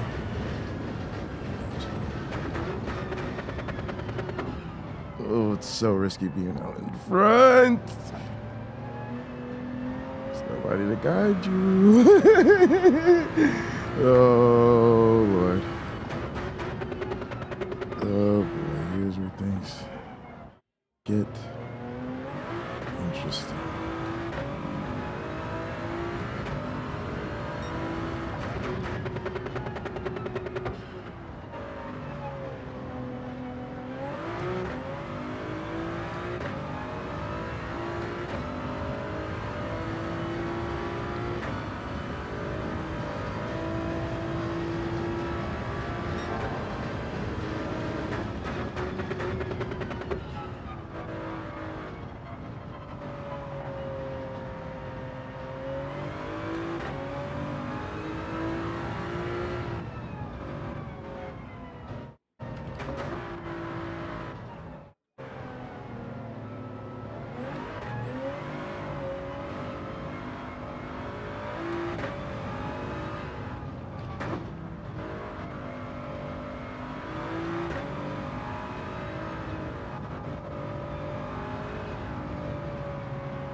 Holy night vision, Batman.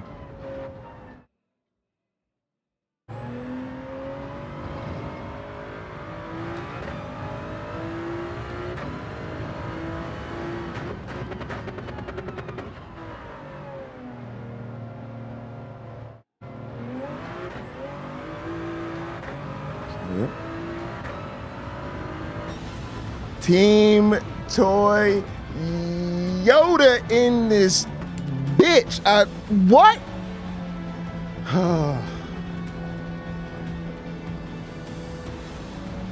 Oh my goodness. That felt so good. That super, I told you, boy, that car's not playing. And there it is again. Gotta love the racing liveries and the all red Ferrari, but the all black Supra at the top. That's so mean. That's so mean. By 3 seconds. Oh my goodness. Oh, I got to hit something.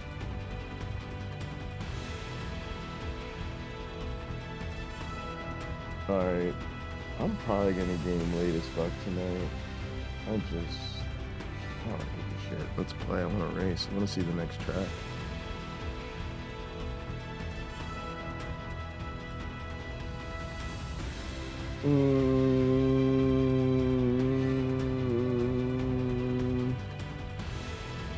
Oh no. I'm racing. How do I let me fix this. Oh, sorry, I'm using the wrong computer. That would help. Boom, focus mode.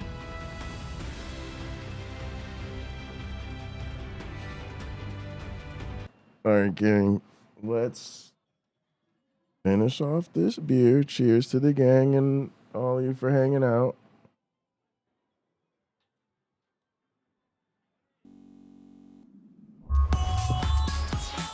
Whoa. That took a second. Took me by surprise. It took me by surprise. All right. Let's hit this.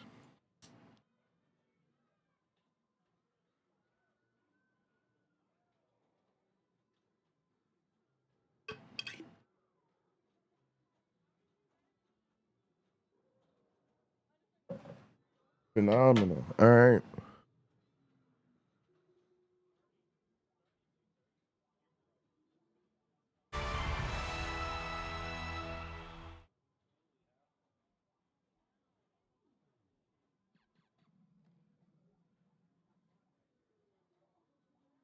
All right.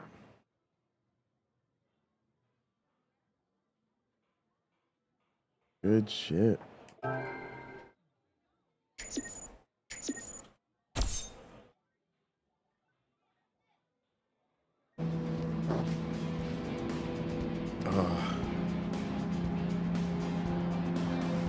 The super. Such a good call. All right, let's do this.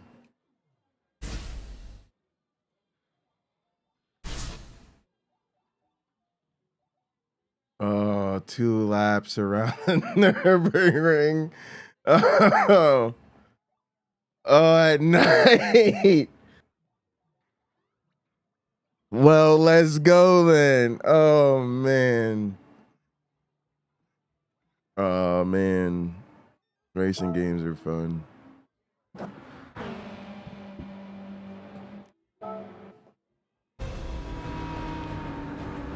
If you're looking for something to ruin your life, I highly recommend sim racing.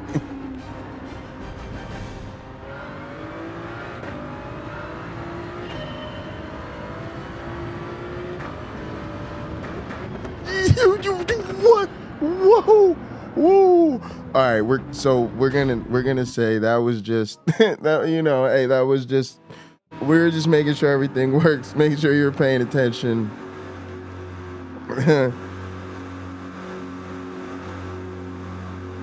All right, silly, terrible ghost driver, don't do that. You're gonna make me look bad. You gotta pay attention to these damn fucking braking. This is really okay. So, all right. So let me tell you something about motorsports that I've learned in my not many years of being a motorsports fan. It looks so beautiful and the tracks are so glorious and the cars are so fast and everything sounds so wonderful. These courses are terrifying and they're difficult. They're exciting because they're hard. And when it's dark, you can't see. It's super cool.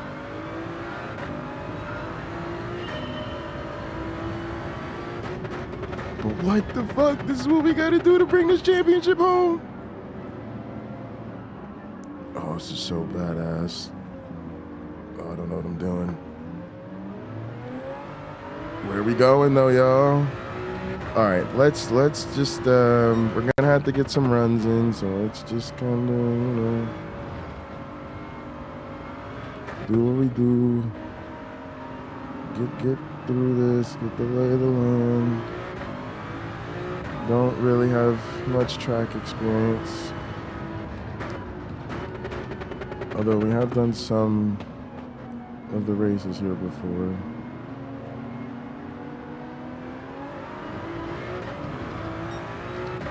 I have approximately none of it committed to memory.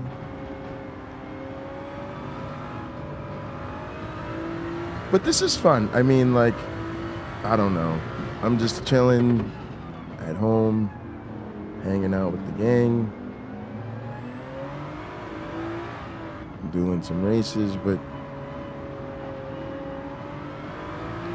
you get to race around your favorite tracks and fast cars.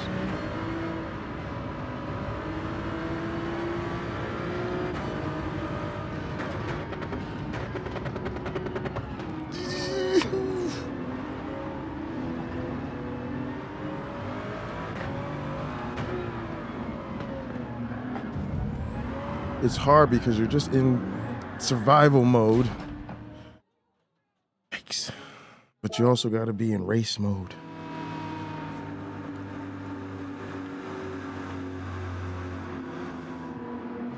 But it's usually helpful to be a little bit conservative on the first lap. But you can't do that in a 2-lap race.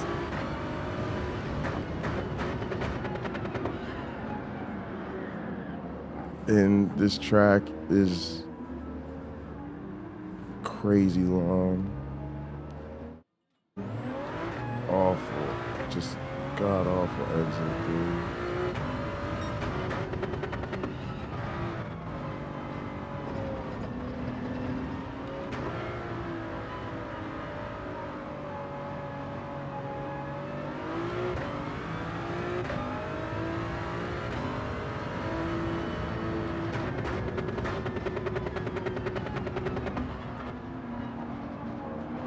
Is somebody in like, I feel like I'm hearing breathing sounds. And I'm like, does this game have my driver making breathing sounds the entire time and I haven't noticed?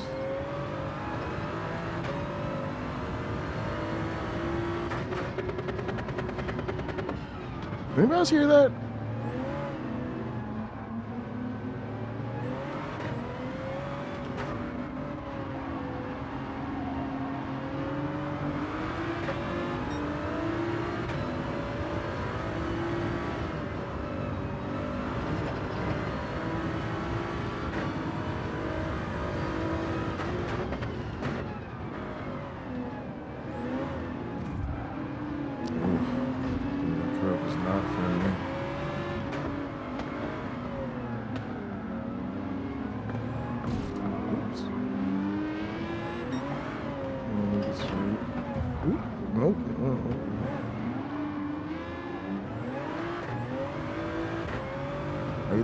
Dip dive socialize on me, huh? Woo! Woo!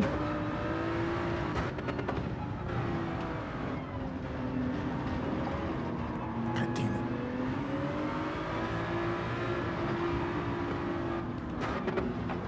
Oh, shit. Oh, got it stable. Gotta go.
God damn it.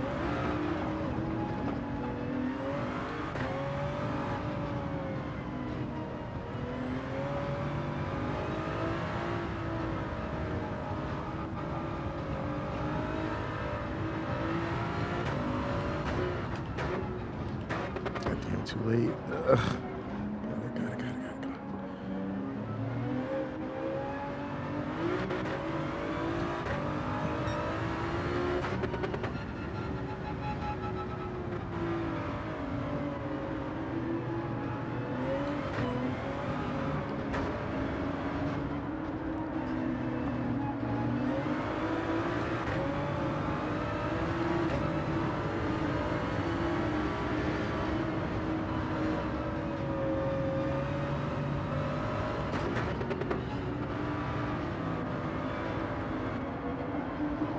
Too much. Let's go.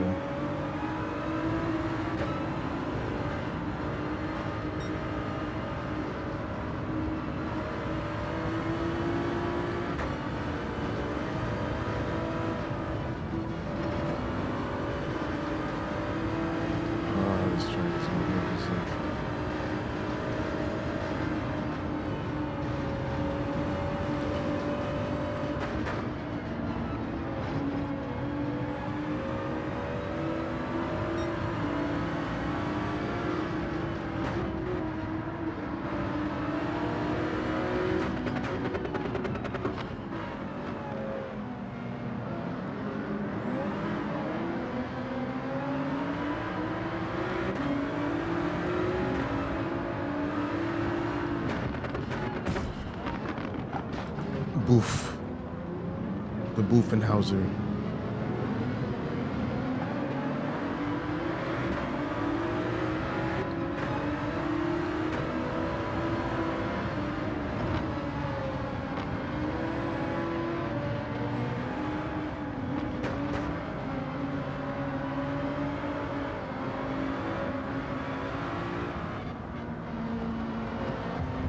I couldn't get in tight enough. Ideally, I would have slid inside a little cleaner on him.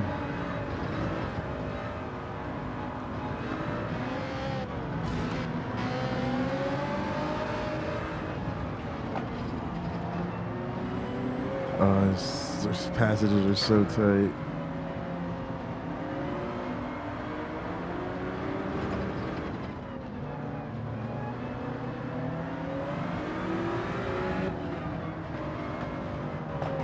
Whoops. I needed to turn more.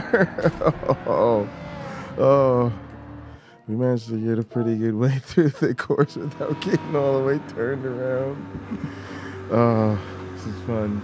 This is a great way to finish this fucking championship.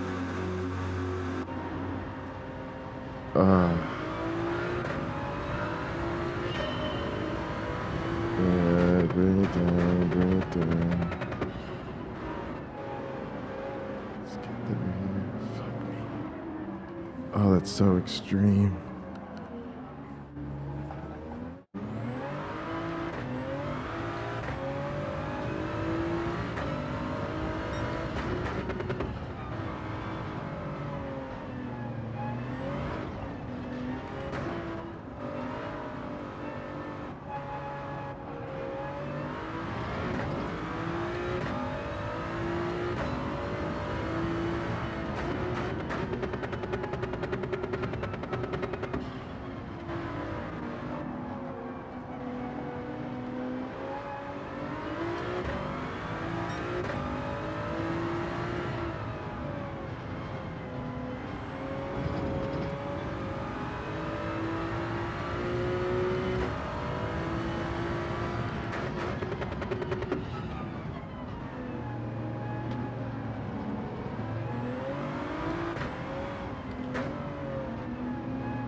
So easy.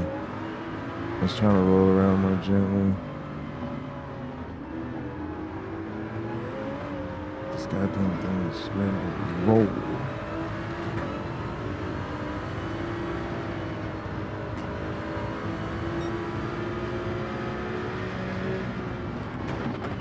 Oops. Whoop, whoop, whoop, whoop, whoop, whoop, whoop, whoop.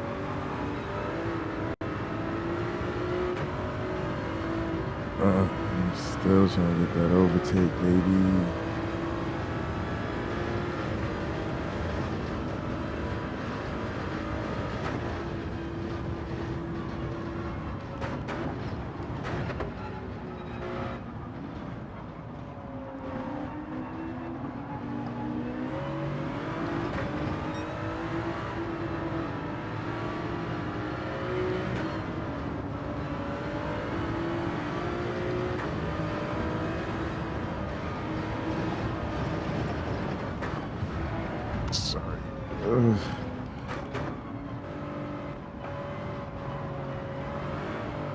Side by side.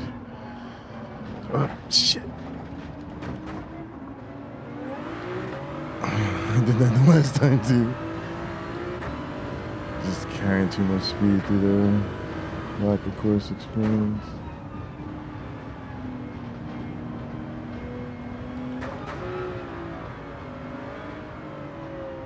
Whoop.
Shit. Oh man. Like this is just so many courses thrown into one, and that part just had me feeling so Japan, like going through those fucking narrow passages and shit. Oh, I forget this fucking switchback in here is killer.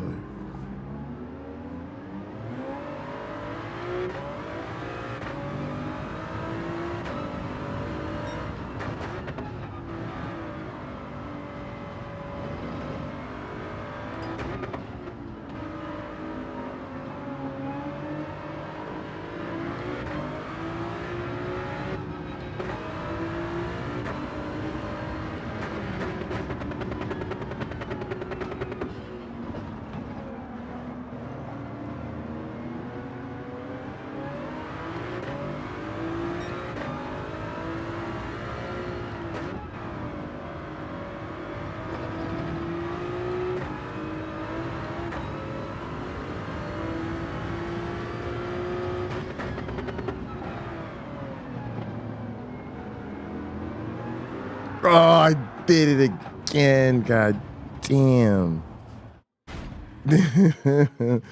Oh, man. We'll get it again. Look at the sunset. Sunrise? Sunrise. It's the sun coming up. My bad. Look at the pretty sky thing.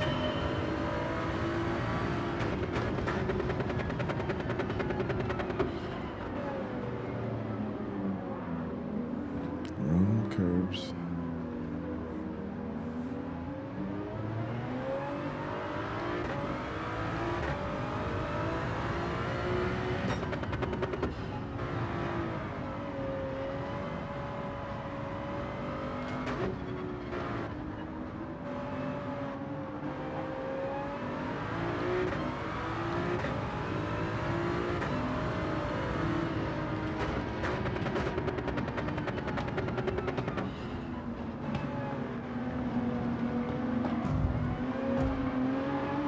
Boofing them. That's the German Boofenhauser technique.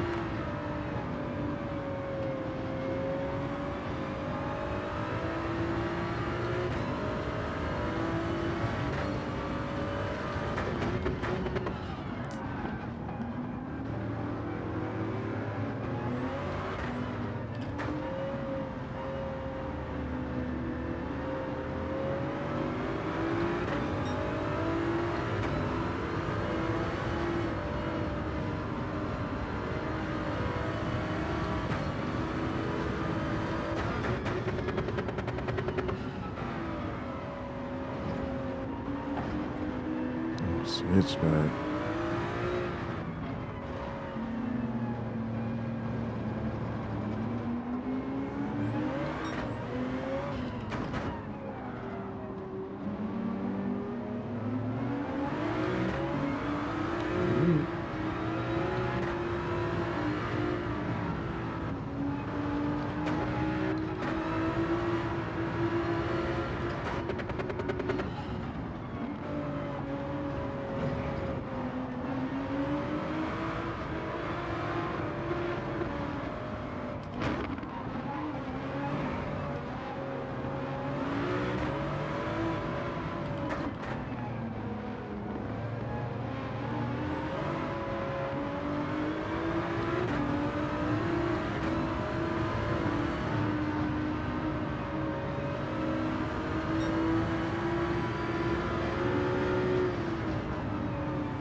Oh man.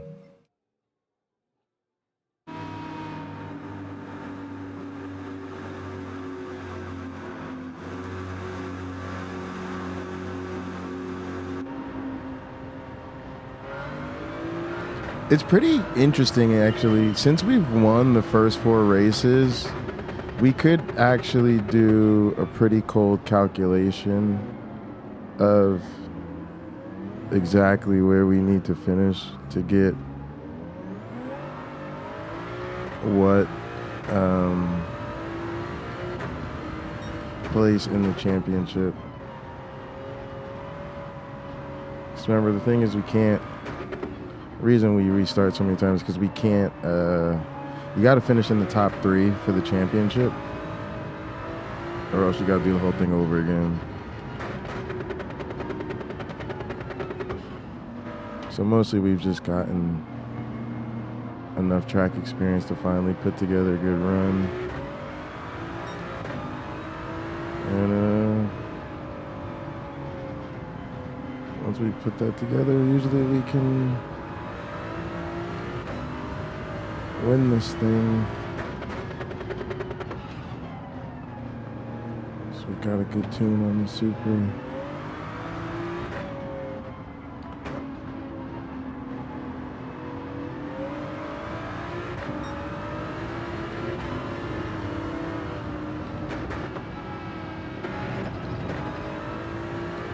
Yeah, so not too soon there.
I always forget that this is fucking crazy spot.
Oh, I was just literally thinking about how like I was finally feeling so in tune with the car.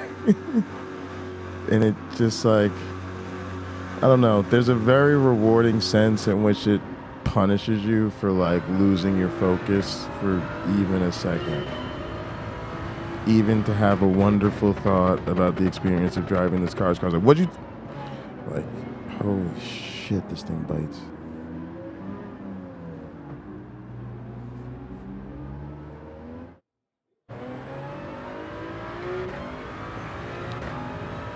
I still get such a terrible exit through there. I have no idea how to deal with that yet.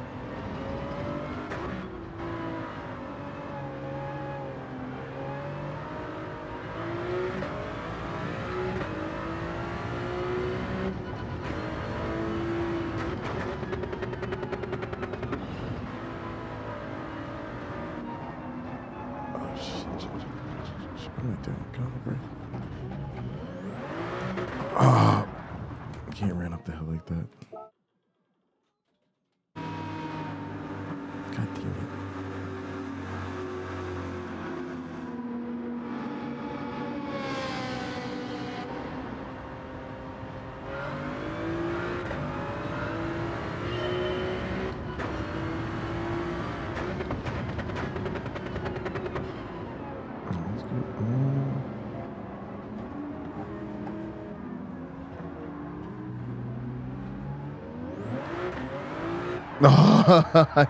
See, I wasn't straight, and what happens is I saw the wheel turn, and that's the result of not being straight before you take off.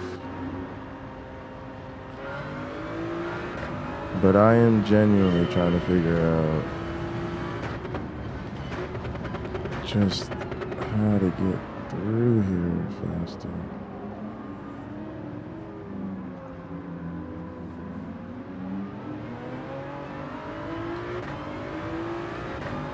Like better. I kind of gave him the exit, but I was just focused on not spinning at that time. Could get faster through there.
Shit, did it again.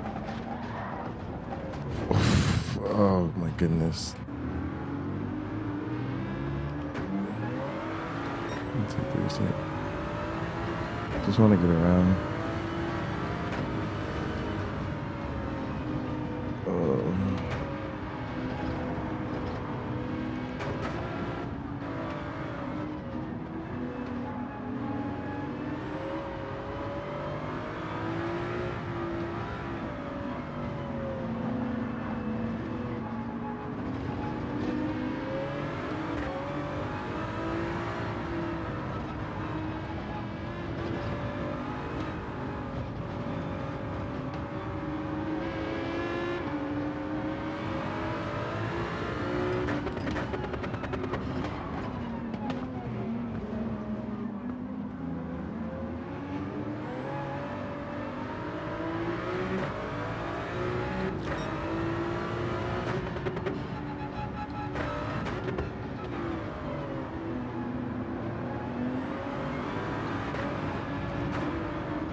Didn't get off in time. Damn it. And it's such a long lap. We'll be alright. Hope y'all doing alright out there.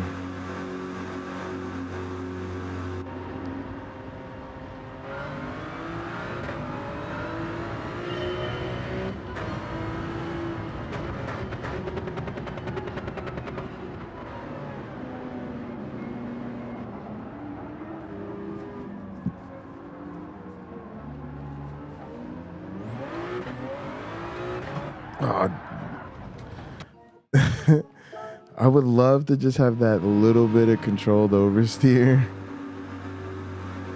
but I'm definitely not there yet.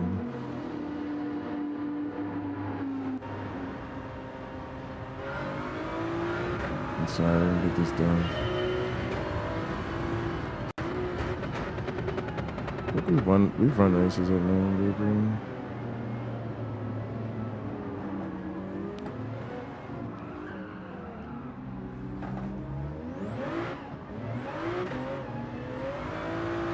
God, I was so afraid to step on the accelerator there.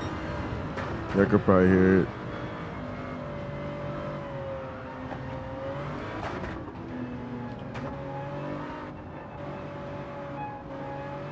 Let's go. I gotta put up on these guys, gotta get in traffic.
Damn it, I got it downshift again. Get that red.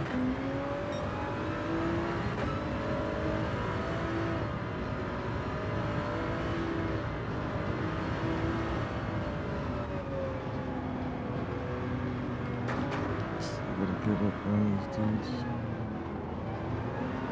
Ah! Damn it. That's the real challenge, like, I remember it, you know, it's like racing through these parts. Like you can get into this mode where you're just like following dudes around the track and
Oops.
Damn, I was trying to keep it straight. Oh, fuck.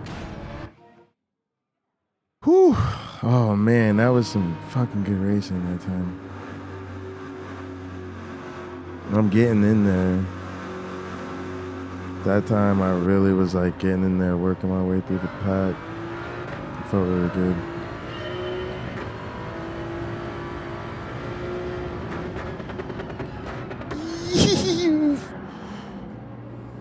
This fucking chicane.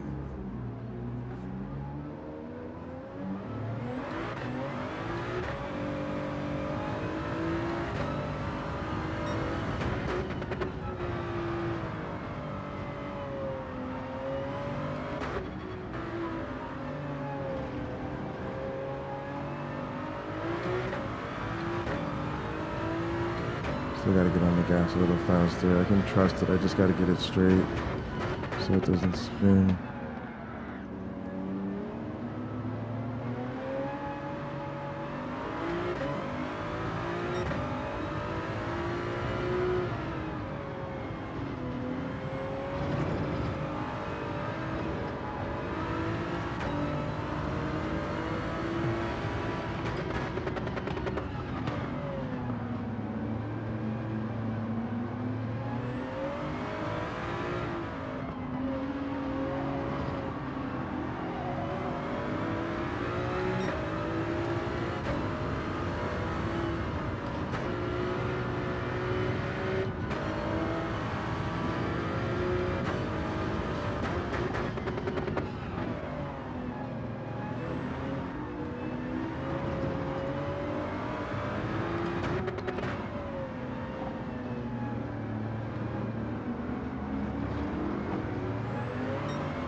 Shit, I lost my fucking tab.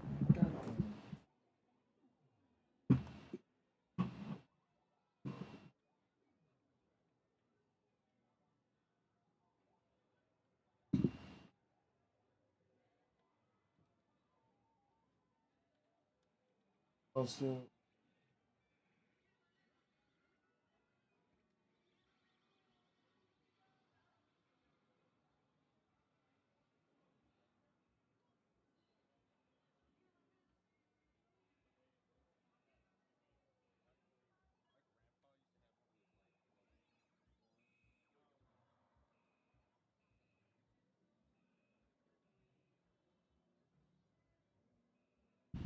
all right, we're good. I can see the chat. I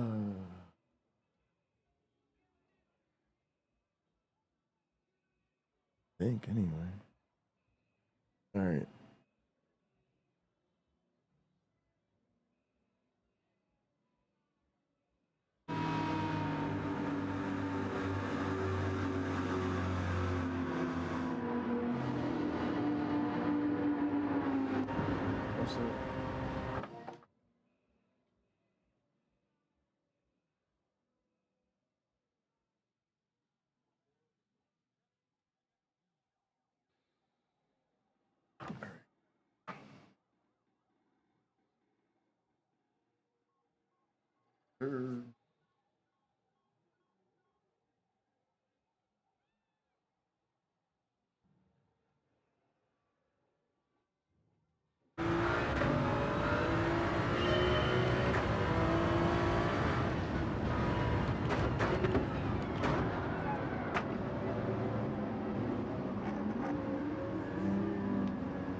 Y'all can see me trying to fucking get slick.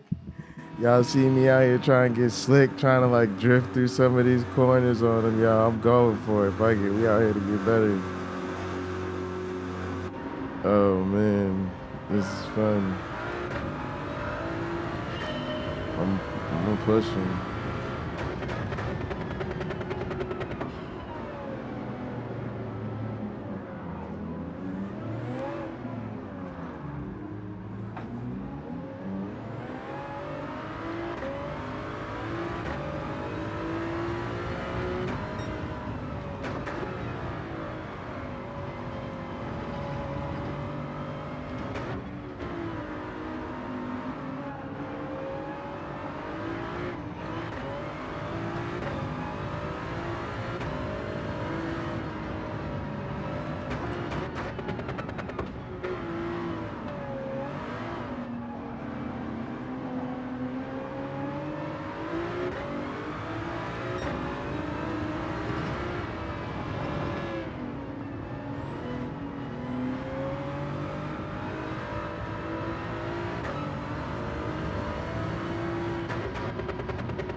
God damn it.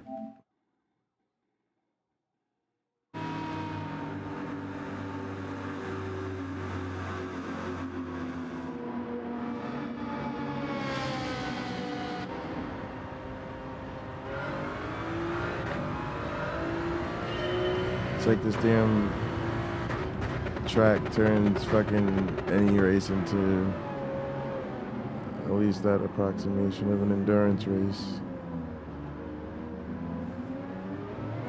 Simply due to the course length.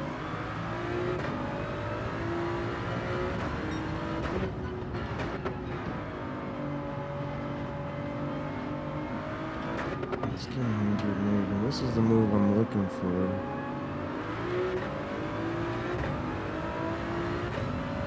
Requires quite a bit of control.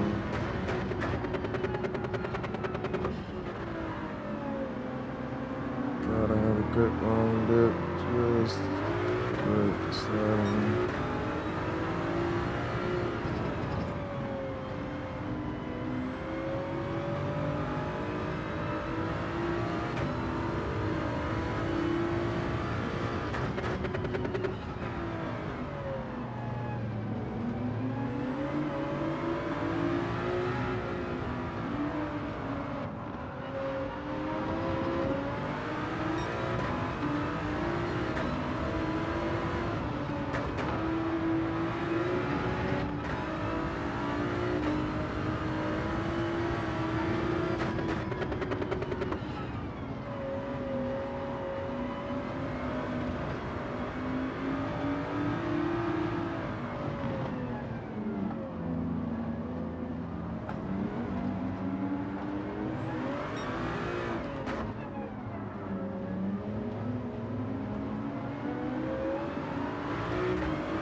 saved it. I didn't accelerate fast enough to keep the position, but it's alright.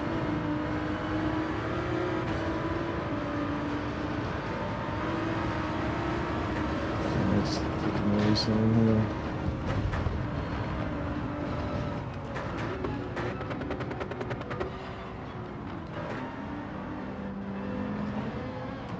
Ah, I forgot to pull first there.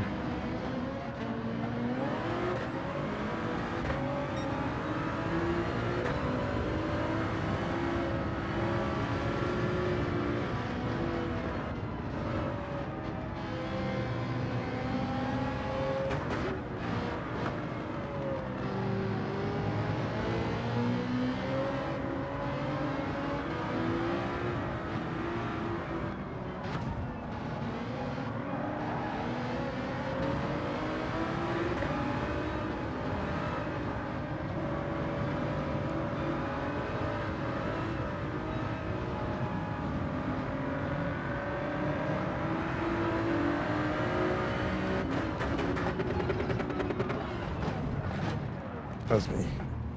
I need to break there. Oh, got punted. Punted and spunted.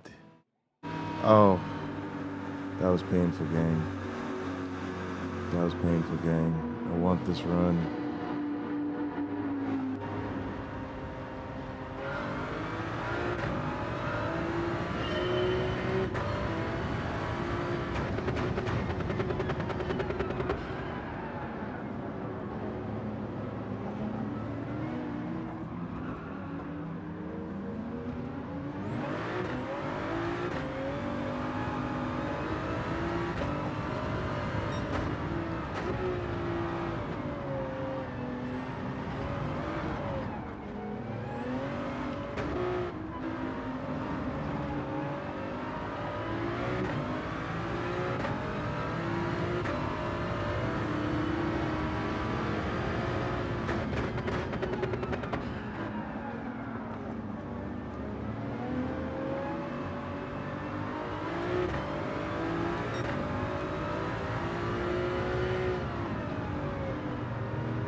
God damn it. Let's see where they put me. Oh, shit.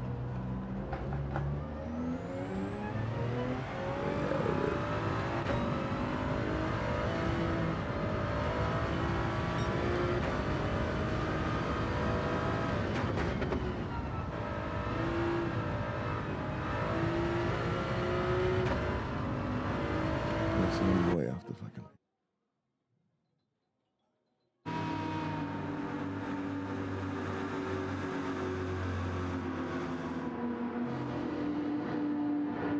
Whew, I got that real sweat on this, y'all.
Doing too much.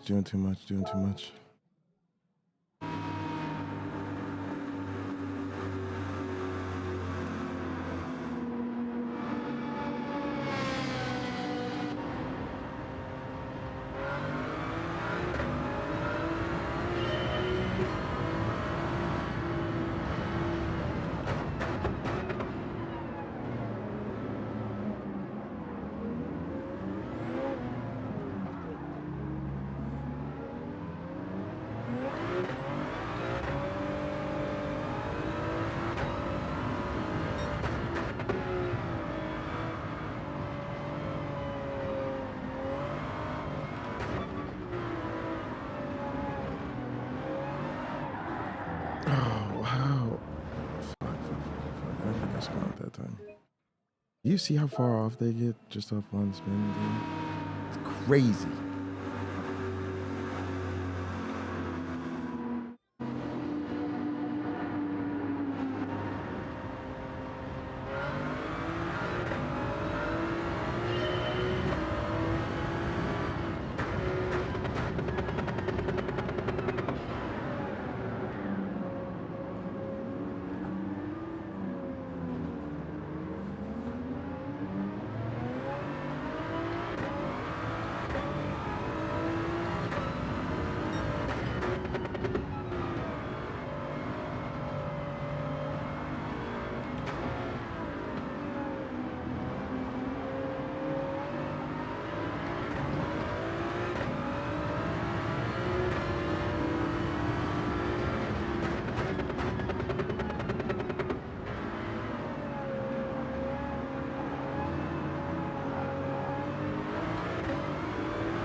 That Jay Bundy's on the Nordschleife.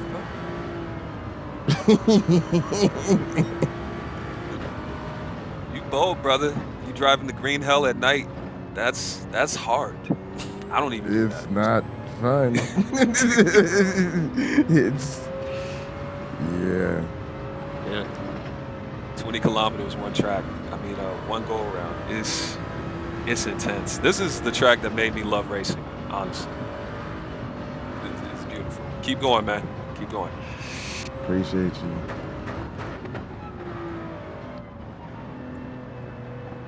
Yeah, sorry I've been busy with work and shit. I've been No worries, man. Yeah, I'm good now. My schedule's opened up again. It feels nice.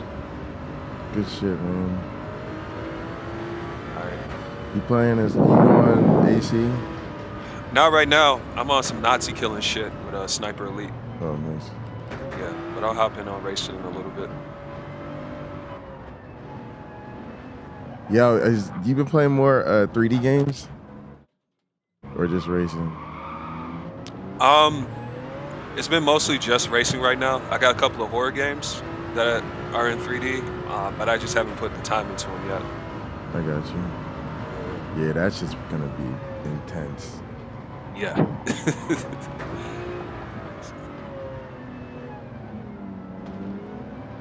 How have things been? I know I've been gone for like the last week. How have things been around here? Yeah, alright. Everybody's just trying to cool off, basically. All right, nice. Fucking too much drama. I'm doing a stream with Maya tomorrow. Good.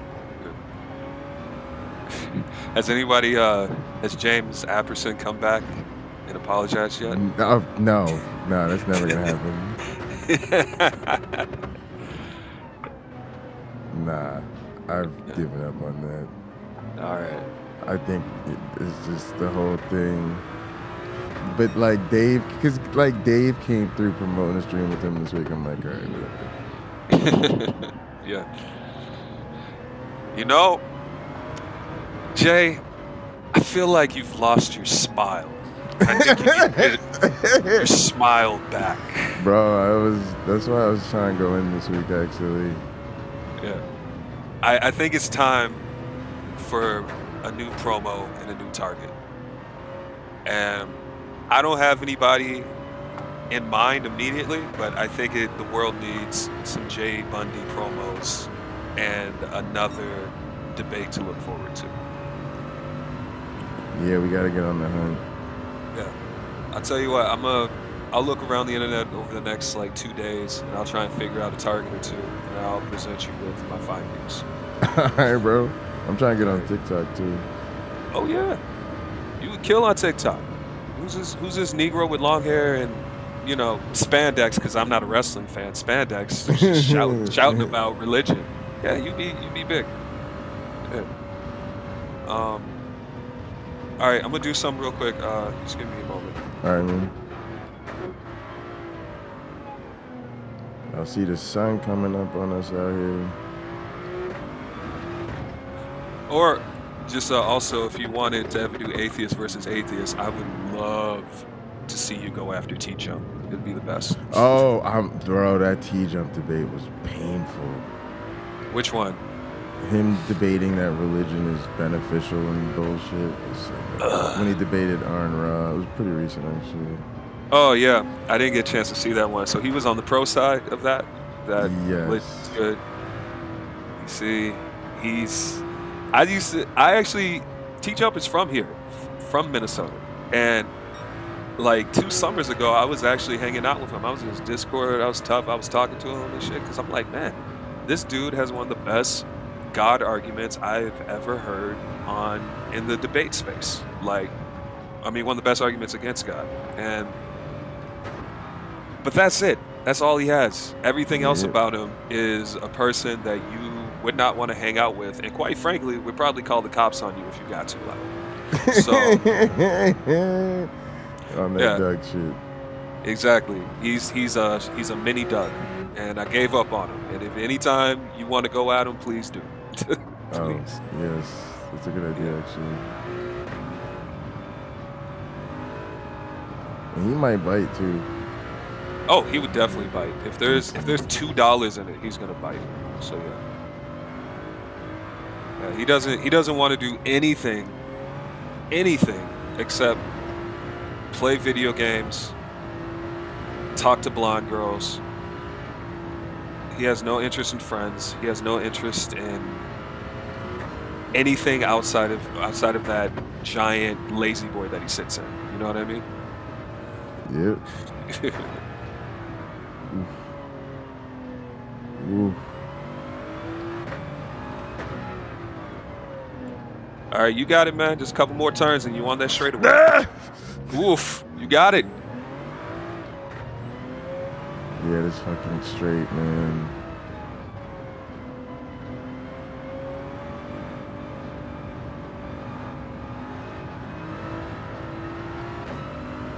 Oh, it was the worst time to lose fucking pace.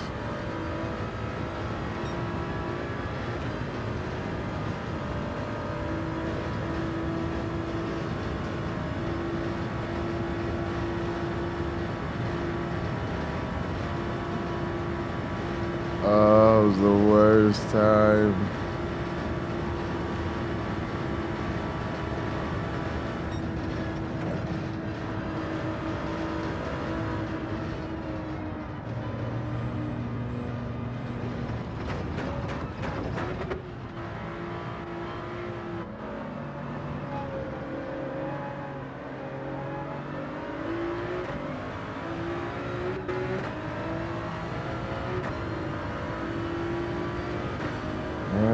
least gotten through a lot.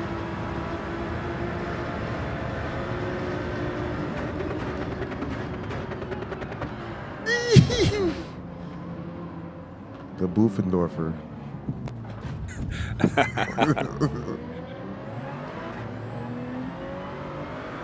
I can't tell. What necessary. Yeah, what are you driving right now? I can't tell. Oh, Supra. Nice. Yeah. I mean, there's a lot of manufacturers I like, but Toyota, I had to go with the Toyotas first. I respect that. They make good cars and they win everything in like the LMP races.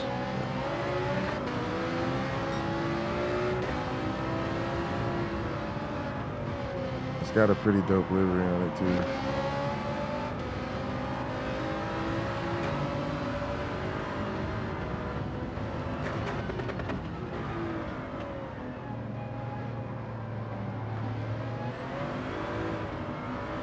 Yo, when I start getting on that AC, that a set of courses, I'm definitely gonna be using them liveries you made. Oh yeah. So just keep them fresh, because you know people gonna have to use those. I got one for you in mind too. It's gonna be the Holy Roller. It's gonna be a stained glass window. Oh shit. Yeah. Just tell me what car you want it on when you do a Soto Corsa. I'll make it for you. Oof. You fine? It's all good. Yeah, I might have to do a couple runs anyway. But this one, I want to get through more of this technical section. Oh yeah. I mean, And you then in the I right. can come back through and finish this. You in the right mindset, man. I mean, I respect you for even like attempting this track. This track is insane. Well, it's in the championship. Ah. It's like the last race of the GT World Championship. Oh. At least the track is long enough where if you fuck up, you can like make up. You know. Yeah. But they still only give you 2 laps to get it done. You got to do it. Yeah, so. Burnout style. Push him in the wall. He'll be all right. There's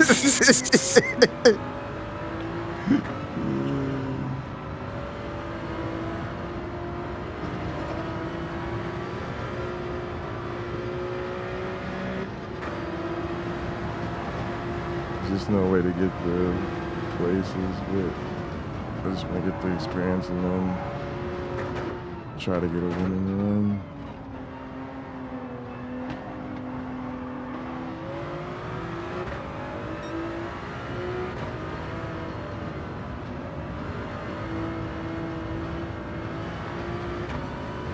But yeah, that's the one thing I like about this game is they just throw you into the shit.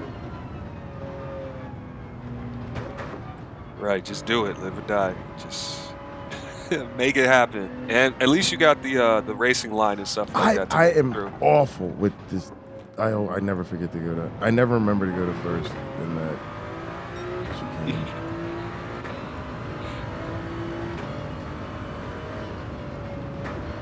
Do the same thing every time I go through there.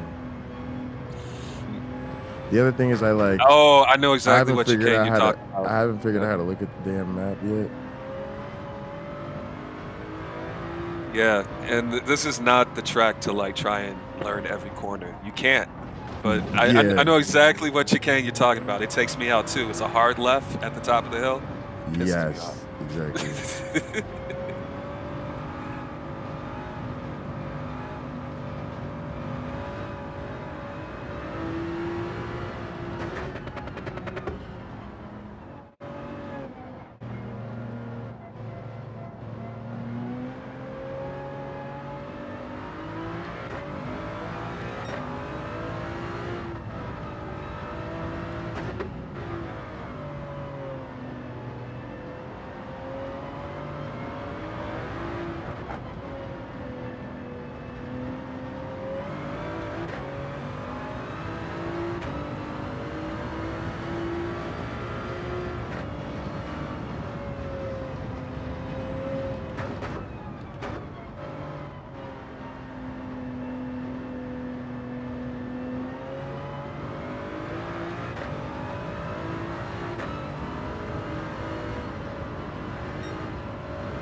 Oh my goodness.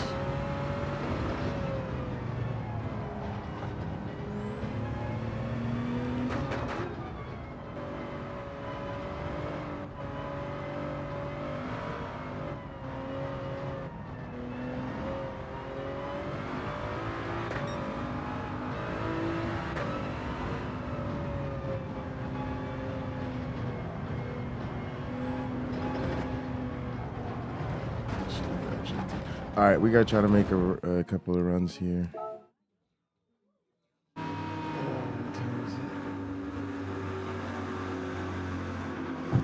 Oh shit, I gotta bet after this. This is my last run. All right, get it in.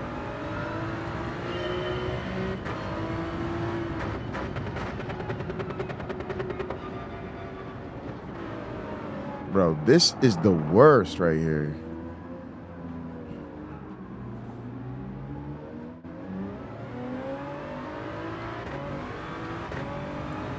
Oh, I wanted to ask you, did you ever play Left 4 Dead? No, I don't think so. Oh man, those games are so much fun. The company, the original developers that made that game, they put out their own version in the last year, and it's called Back 4 Blood. It's so much fun, and it's a great. Well, I need a good horror game actually. Yeah, I think it's pretty good because it's really gross. But it's fast paced. It's fun. You play with like 3 other people online. It's real good. I'm actually gonna play some right now. All right, seems like a good fucking idea. I need to get a horror game. Mm-hmm.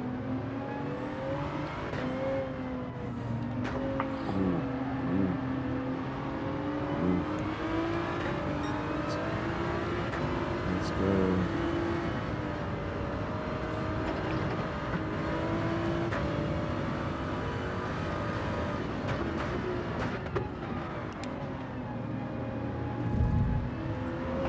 Oh shit.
All right, I got in the first, just didn't stay on the fucking course.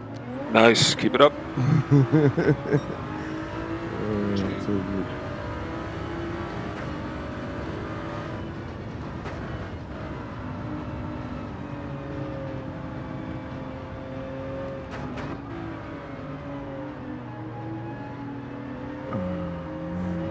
Let's see.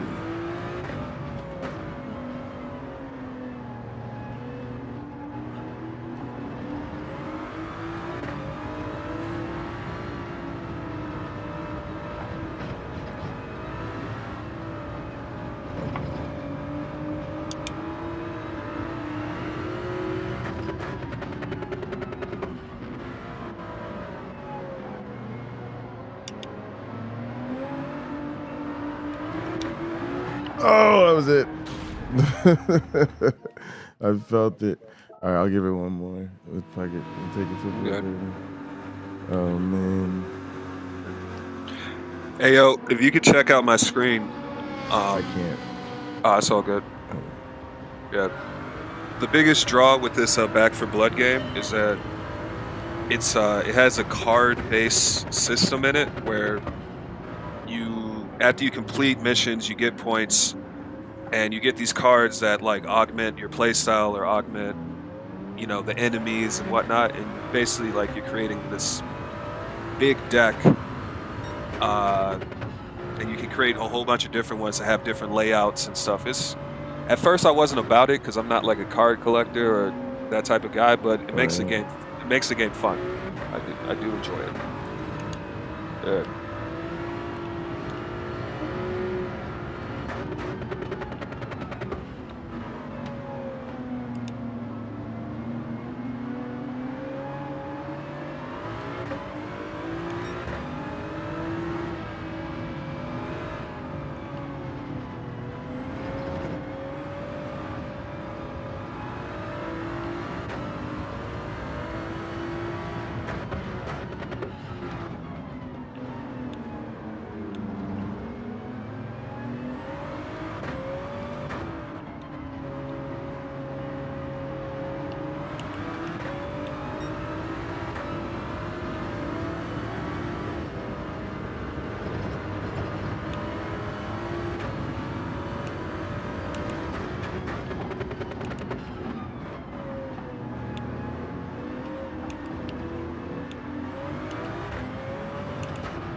You know me, man. If I see the run up inside, I'm taking it. Like,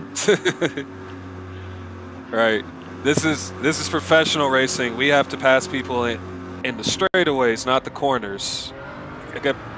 I always want to pass people in the corners all the time. Well, bro, in this thing, you have to. Right. Right. Like, if I had an actual endurance race, then yeah, I would just, I'd take them one chunk at a time in the straights. Right, but you got 2 laps. You gotta get it. To pass 20 cars.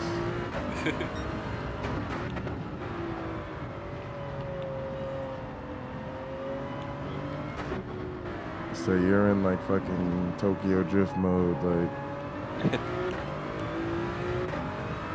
But that's actually kind of like the challenge is that you've gotta try to pass in the technical parts. Mm-hmm.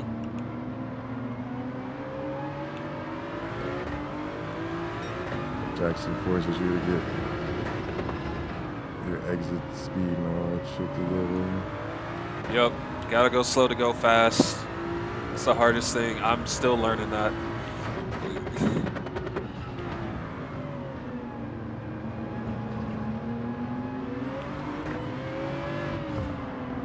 Shit.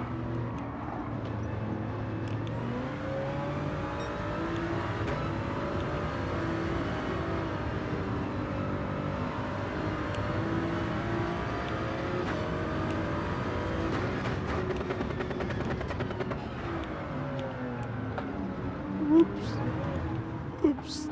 All right, we're gonna come back and finish this. We won the last race. In about here. Okay. Oh shit. Which one did I can't remember. I can't remember if we won 1 or 2 tonight.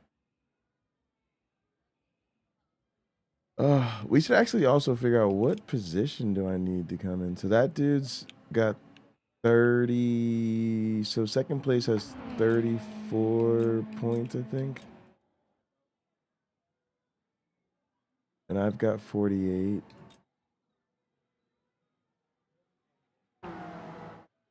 I need to beat that fool by at least 12 points.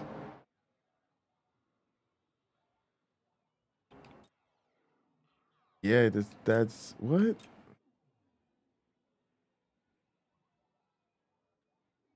We're up 12. Yeah, so we gotta get at least like You got to place basically. Yeah, you got to finish in like the top 8 or something. No, I don't want to retire from the champion. Definitely not what we want to do. All right, let me end the stream real quick. Thanks for tuning in, everybody. We're gonna be at this thing tomorrow. I'm gonna get some, man. I'm gonna get some sleep and then just get up and keep racing. Sounds like a plan. But yeah, appreciate y'all. Tune in next time on the casino. I'll stream on the casino tomorrow. That's the plan at least. Catch y'all later. Peace out.